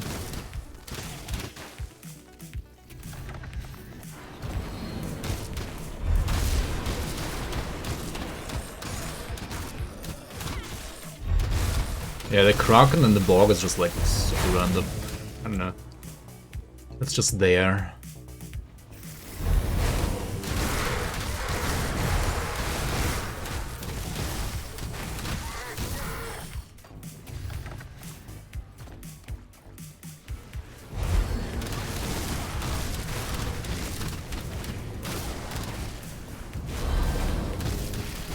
Okay, but there's like one decent way to avoid getting petrified in this dungeon.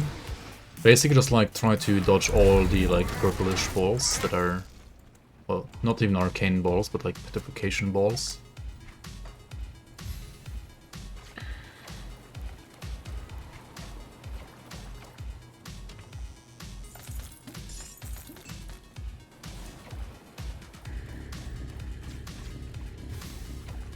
The Frost Weapon Plus gun? Yeah, it has a pass-through now.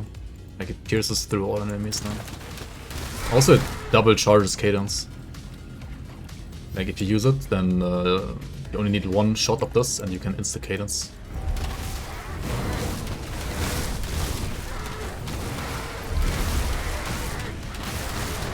So yeah, it's really good for this build.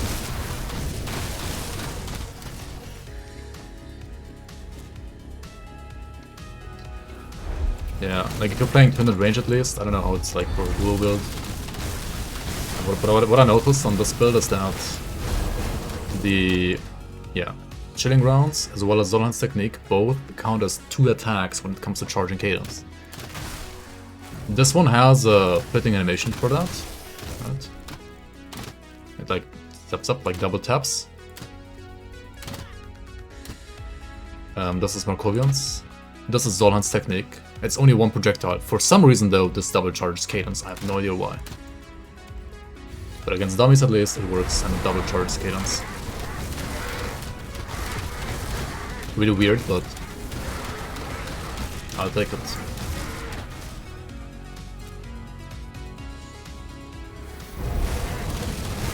It's like the same animation as Zolhan's, as Markovian's advantage as well. But Markovian's advantage has only gives you 1 charge, whereas Zolhan's gives you 2 charges. No idea why. Maybe because of the pass-through?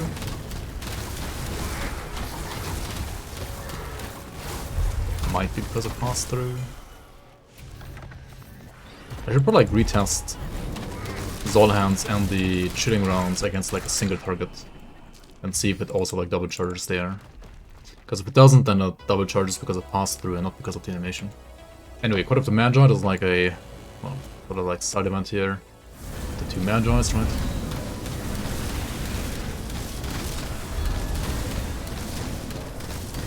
Just want to avoid getting hit by this attack, because it has like insane resistance reduction.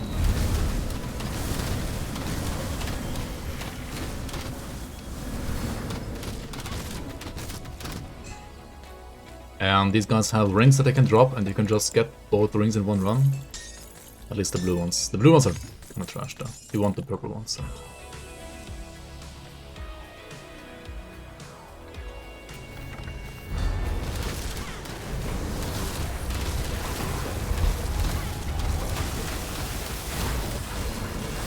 I seem to use Ride a lot. It depends on the like dialect. There are some German dialects that have that, yes.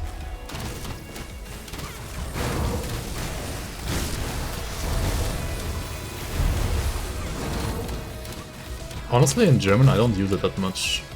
I feel like I'm using right way more in English than I'm using like the primitives at the end of some sentences in German.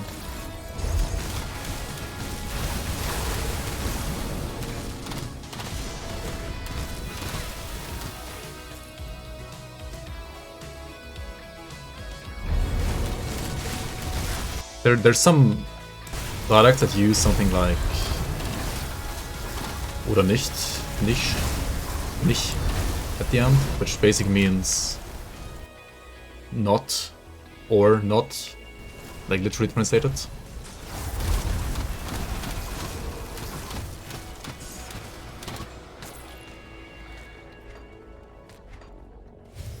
So it kind of like is like a right question mark in a way.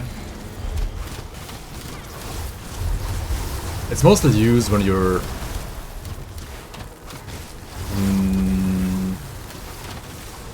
yeah, basically like when you want to get reaffirmed by your person that you're talking to.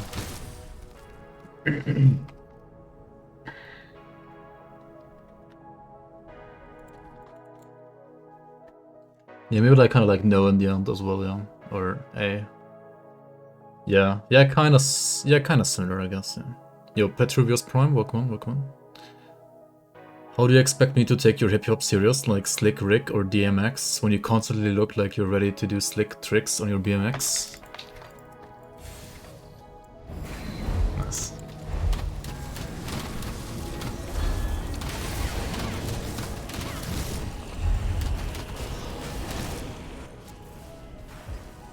BMX.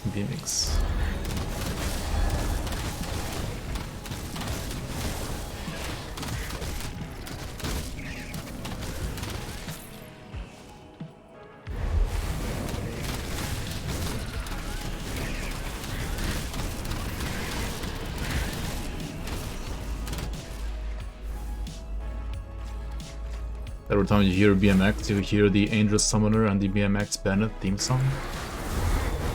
Wait, what the fuck is that theme?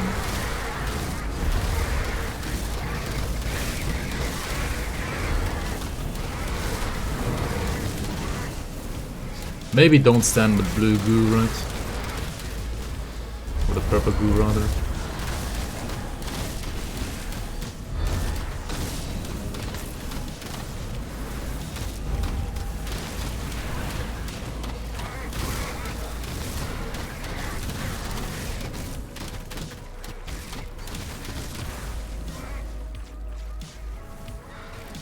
Some of these attacks like deal no damage, what the hell?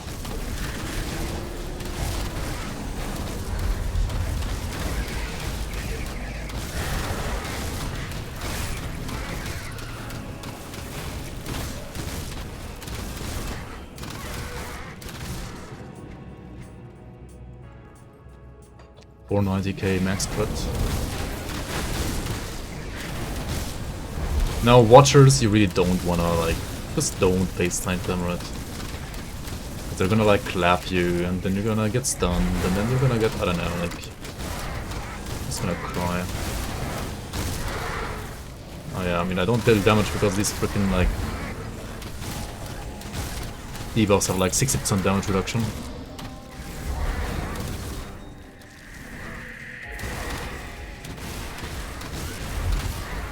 Easy rifts here.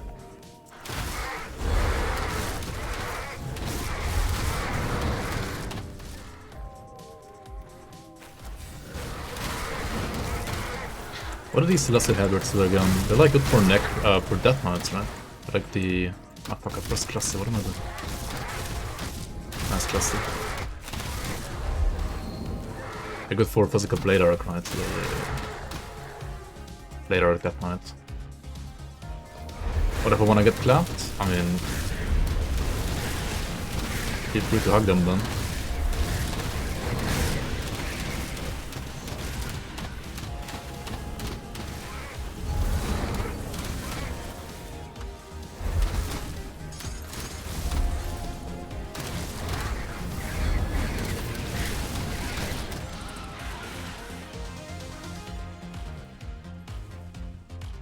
I should wait for my cluster to be honest before going in here to this dungeon, or like this death room rather.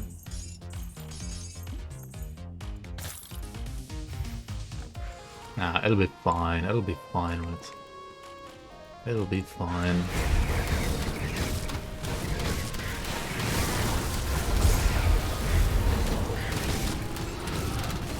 So if you can face tank and this in the middle, then you have like a really nice tanky endgame build. I'm not gonna do that there, like fuck that. Not even gonna hold it. Yeah, if you get petrified as well in there, like you're just gonna be dead then.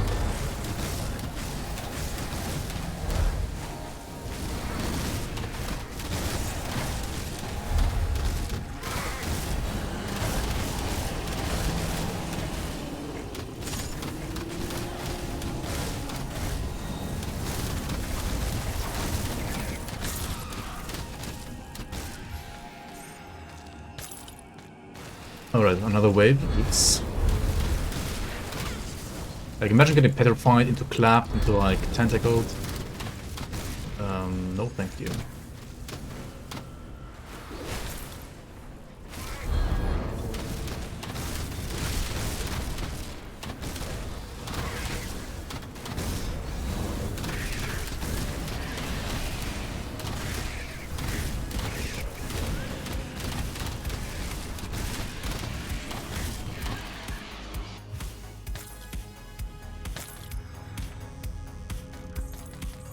GG noobs. SR 75 to 76 loot. Oh, Begothian Mask? I mean, yeah, that's how you get Begothian set, by the way. Let's get it. Just get it, right? Just get it.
Right, the shop over here at Ultimate also like sells you those blueprints for the conduits.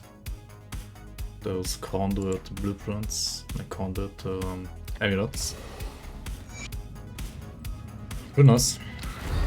Nice and easy way to farm them. If you wanna do like a conduit build. Which is not necessarily like a beginner thing to do, to be honest. But some beginner builds, like I guess Krieg builds, like Aether Krieg Cadence for example, once at some point, like the Aether Cadence conduit, right? So I guess for that build you would have to farm this.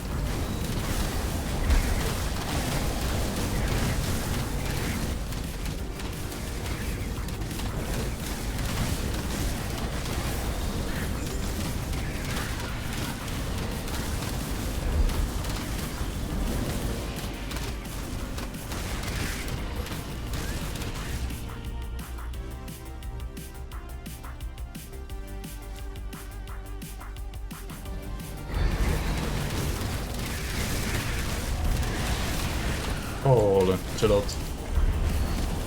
You Golian guys.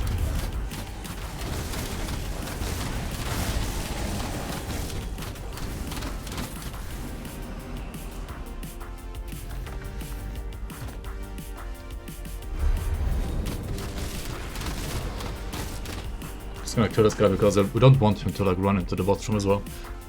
So over here we got Morganath, right? The boss and this dungeon. Make sure to not get hit by these projectiles. Like, make sure to get hit by these projectiles as little as possible. And yeah, I mean, just kill him. And prepare your clusters if you're playing hardcore, because this fight in Ultimate is actually something. It's not that easy. Let's wait for another wave of like projectiles here, and then we engage.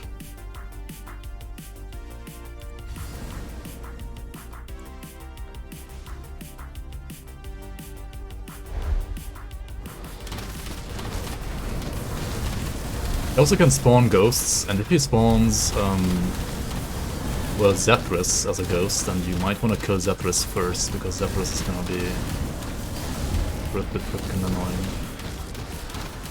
Because he can like throw down rocks from the skies, and those deal like physical damage and just wreck you. Honestly though, this build is really tanky right now, like you're just face tanking Morganath. What the hell? Okay. Easy clap. Like on other builds, this was like way harder. Cluster any second, guys. Dude, he can like actually be really scary. Come on.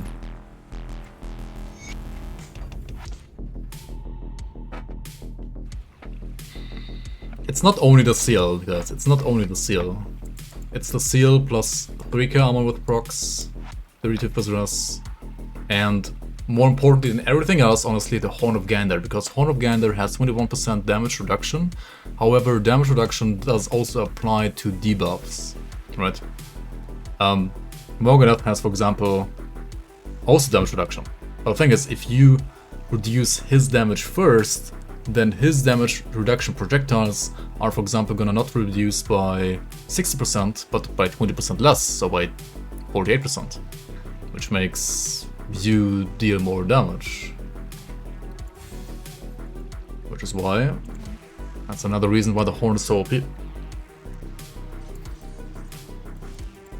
give you a good price for what I've got left.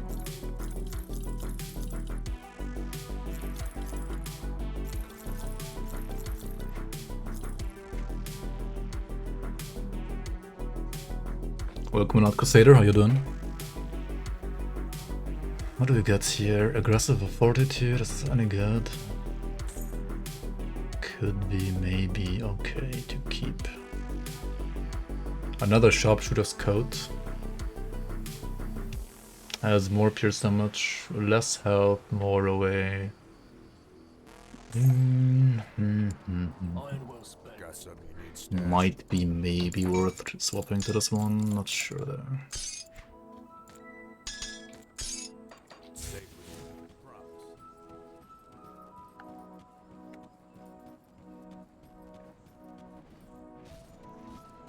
Yeah, it's like actually really important against Morganath, like you wanna... That's also like another reason why it's so important that you go into the fight without getting hit by the projectiles running into the fight, right? Because, yeah, if you get hit first, then if you use damage reduction yourself, it's gonna reduce enemy damage by less than it should.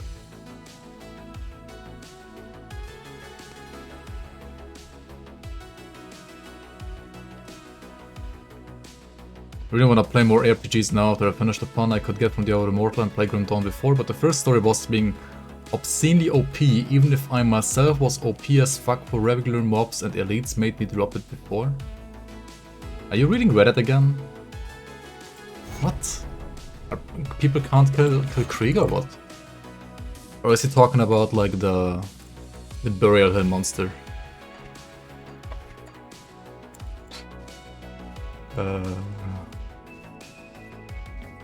Or you already balanced Arcanas and just nullify? True. Or you wait until it runs out? Yeah, maybe. Bastion, Korvaak, Vanguard, and Karnath. And Carnout as well. Wait, Korvaak? Wait, what? That's pretty good. What will you plan? He forced you to run in circles around him and hug the walls while praying for good RNG because of his gigantic AoE and absurd speed, it's true. What?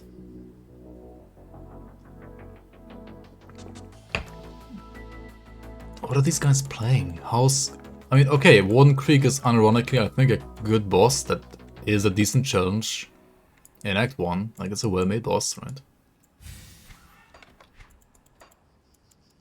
But OP, unbeatable, what? It's like the guy died once and he like instantly uninstalls the game. Like, what kind of thrust tolerance do these people have? Like, literally 0? I guess 0. Because otherwise I can't explain it.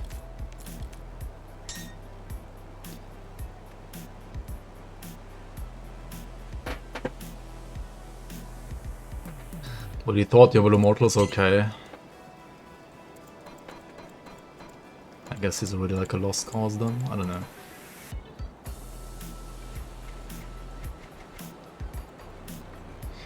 But like he was playing, I mean he has to be playing Grim Dawn either on Xbox or on the PC, right? Like, he was not a pure mobile gamer.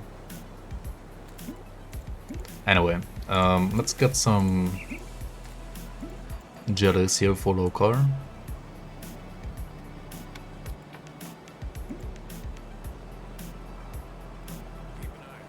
So we bought some recipes earlier from the vendor in the Ancient Grove. We're gonna craft those now, because they're really nice, really good. Or pretty much any kind of harder bossing.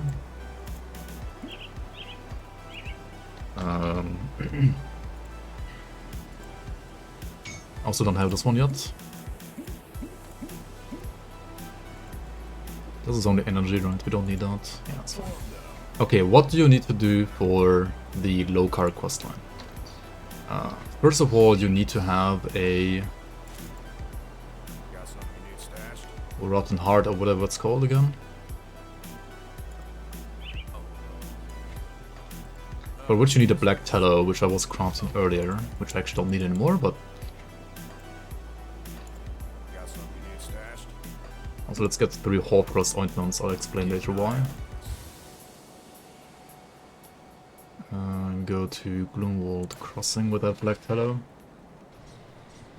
Yo, Mechanic Engineer, welcome, welcome. How you doing? Good to see you. Being a mobile gamer is not a state of your devices, it's a state of mind. That's probably true.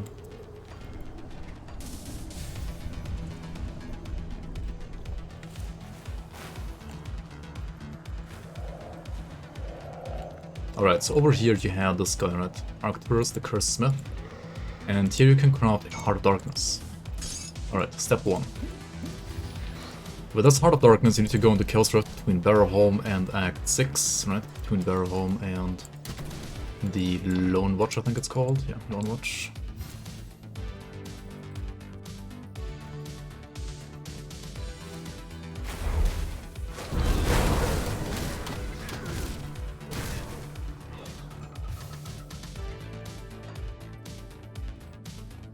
How much percent damage do I have, by the way? I wonder.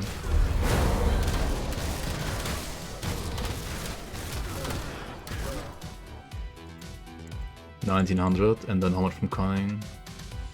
Another 500, so like 2.4k. I mean, for a build like this, that's fine. Let's say, it's totally fine.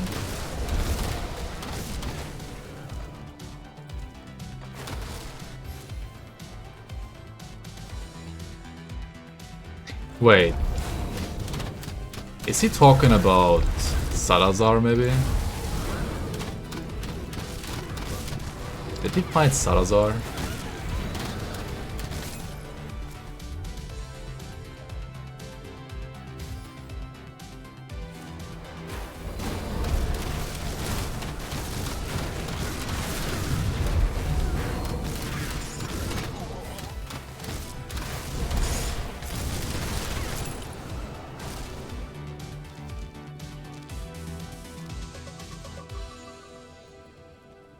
Warden Salazar sign of sense, exactly.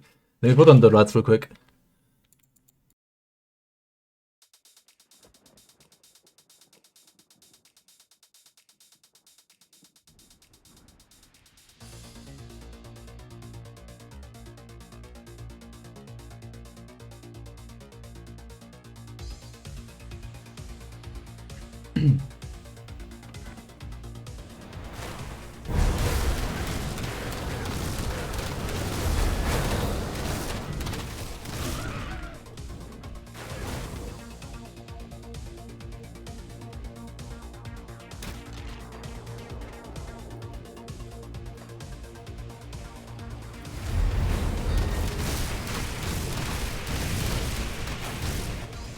I mean, fighting stuff, what am I doing?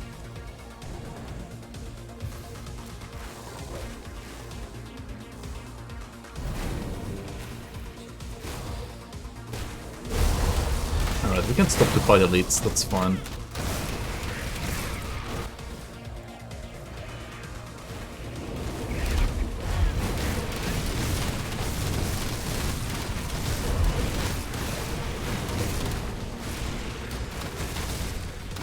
Alright, if you have the Heart of Darkness with you, then over here at this altar you're gonna have a urn that spawns, which drops the Mythical Stormheart. That's like the second item you need.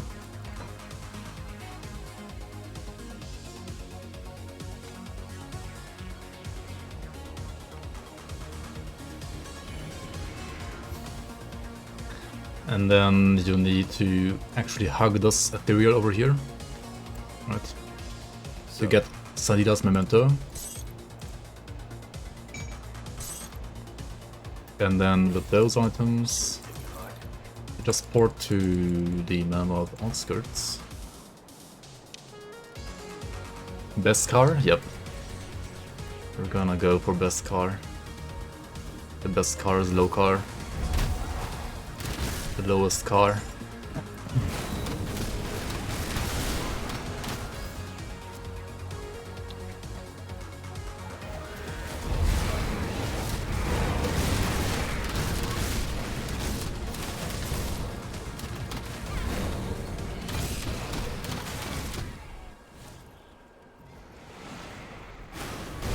Now we are looking for a certain blue zombie that has like 3 different spawn locations. And you need to not kill that zombie. You need to fetch him. Like you need to make him follow you into a certain spot on this map. Over here is one spawn location, so let's see if he spawns here. He does not. Might as well clear out the way to the area where we have to put him then. I suppose probably good enough to kill Mokjogan. Yeah, I mean, if you just need, just like get 80% lightning grass, overcap.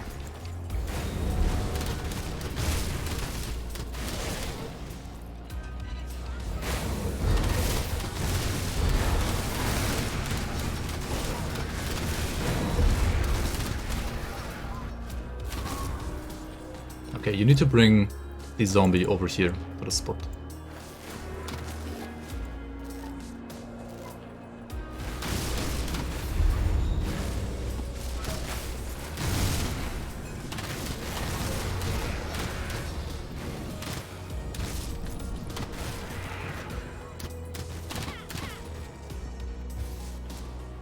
Spawn location number 2.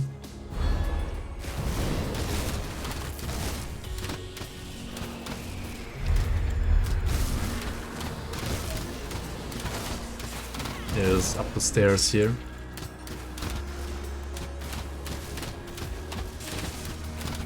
In this corner.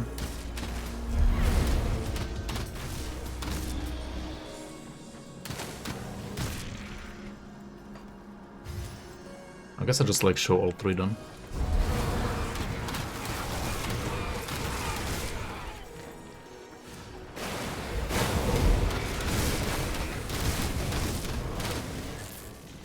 Number 3 is across this bridge over here. On the right side.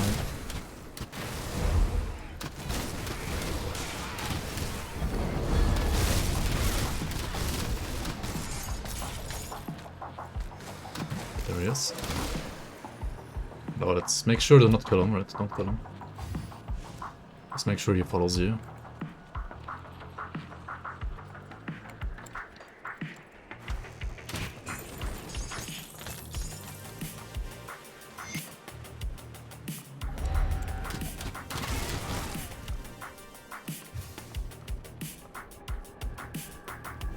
Yo, Mega Pokemon. New copy pastas? Yep. Seems like it. Oh shit, why did he bring the other guy with him? Alright, just make him walk into this. The freaking fatty was blocking him, are you kidding me? Oh my god. Alright, let's stand here again. Here we go. Dude, that freaking elite blocked him. Wow. Alright.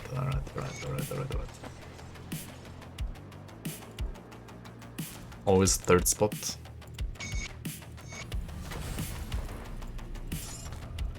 This one is always worth it to do, by the way, even though it costs you a skeleton key. It has a guaranteed legendary, so it's fine. Now in here, you see these like traps, like this one for example, which like shoots fire. Wait, this one despawned, what the hell? Wait, can you kill the traps? Anyway, there are some that can freeze you. So if you have like basically below 70% freeze rest, just like pop a All Frost ointment on and it's fine. They're cheap in a way to make. Also over here you have these Rift-claimed Adherents. These are the guys that you need to kill / farm if you want to farm the Dark One set, the Vitality Caster Dark One set. Note that there are 4 of these Adherents in here, and every single Adherent drops 1 piece, so you need to farm all 4 to get all 4 pieces.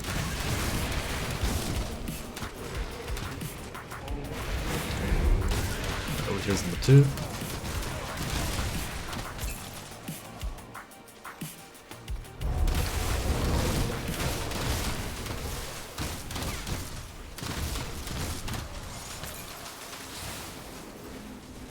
And then over here somewhere should be number 3. This is kind of messy here though.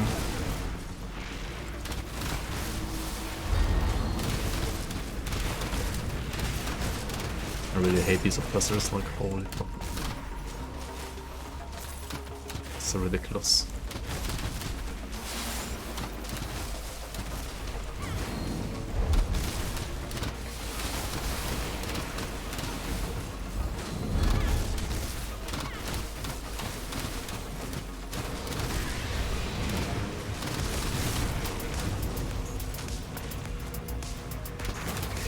Wait, where did he go?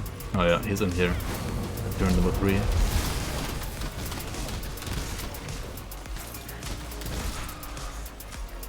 And I'll just show you tier number 4 as well, right? He's like down the road. The very end here.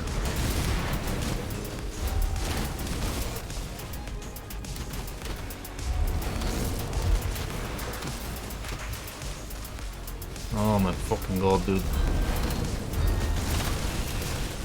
It's getting a little chilly in here.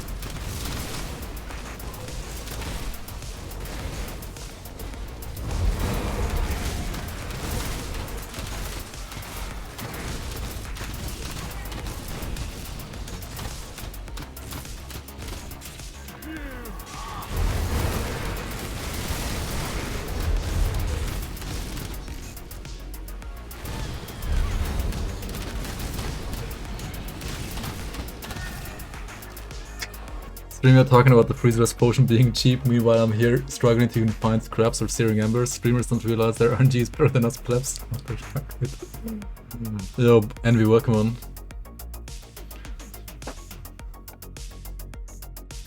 What is this? First off, I am Mum. That's the nickname my mom gave me.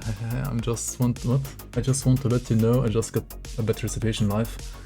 I solve real world problems as an environmental hero, army of 1. I'm anti-Ablaze 2. Anyway, I'm seriously going to do all this. So I want you to know after a few years of shows after I make my first 200 millions, I want to pay you Create Entertainment to make a unique special edition version of Grim Dawn. One that is still with the same multiplayer and mod. What? Why did they even like bother reading that?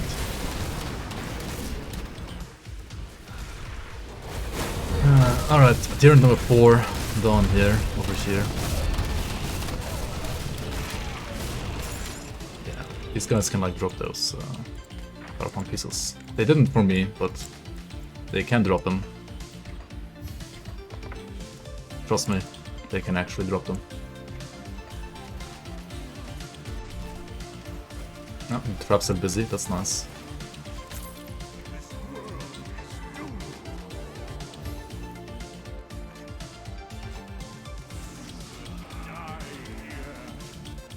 Alright, for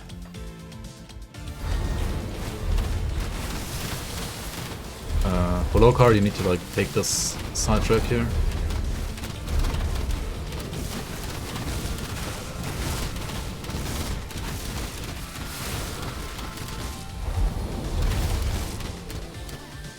Defeat the root of all evil.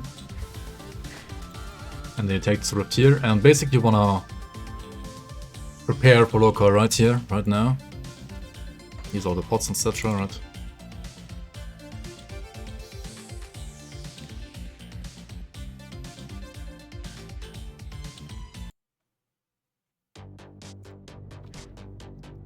Alright, let's get it.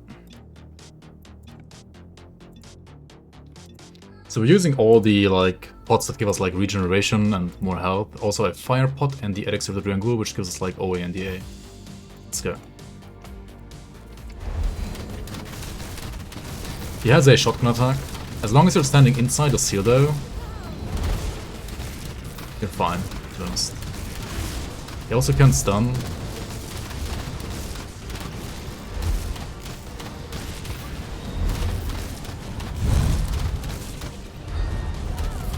You can reposition from like seal to seal if you want to every now and then. You don't want to like get hit by the like returning fire waves too much. He also will like spawn clones of John Bourbon if you don't kill him quick enough. Also, don't like forget that there are chests behind him that you can also get. For example, you can get the Azrakar's Epoch relic. Huh. This one wouldn't be too bad actually. Maybe. I don't know. Plus one soldier is very, very strong though. But yeah, I mean, this is basically, yeah, you just kill this guy over and over and over again until you get like all 4 pieces. You will get one of the 4 pieces every single run. So at least 4 rounds, but probably more like 10 to 20 rounds to get the full set. This is the speed leveling set that I use to speed level all my like alternative characters in all the other videos. And I mean, basically defeating this boss means that this is a viable beginner solo self-found character. It took us 1 day and 5 hours, so like 29 hours from level 1 to defeating Lokarr, which I think is a decent time. Yeah. I mean, this is probably where I'm gonna end this episode as well, because this one kind of concludes this like series. I might do like another episode in the future where I try to, I don't know, maybe like kill other Celestials like Bourbon clones or Milk Drogon, or maybe even Ravager. Maybe Ravager on like lower difficulties, or maybe also I will like convert this character into a Valdoon character. Valdoon is like a legendary endgame set that you can also use, which we have actually found earlier today. But you're probably, on average, not gonna be as lucky as me here to just get it on your first character in the first 30 hours as well. You might have to like farm Shadow Realm a bit, or like farm totems a bit, or dungeons a bit more to get it. But yeah, thanks for watching guys on YouTube as well. I'll see you around on the next one.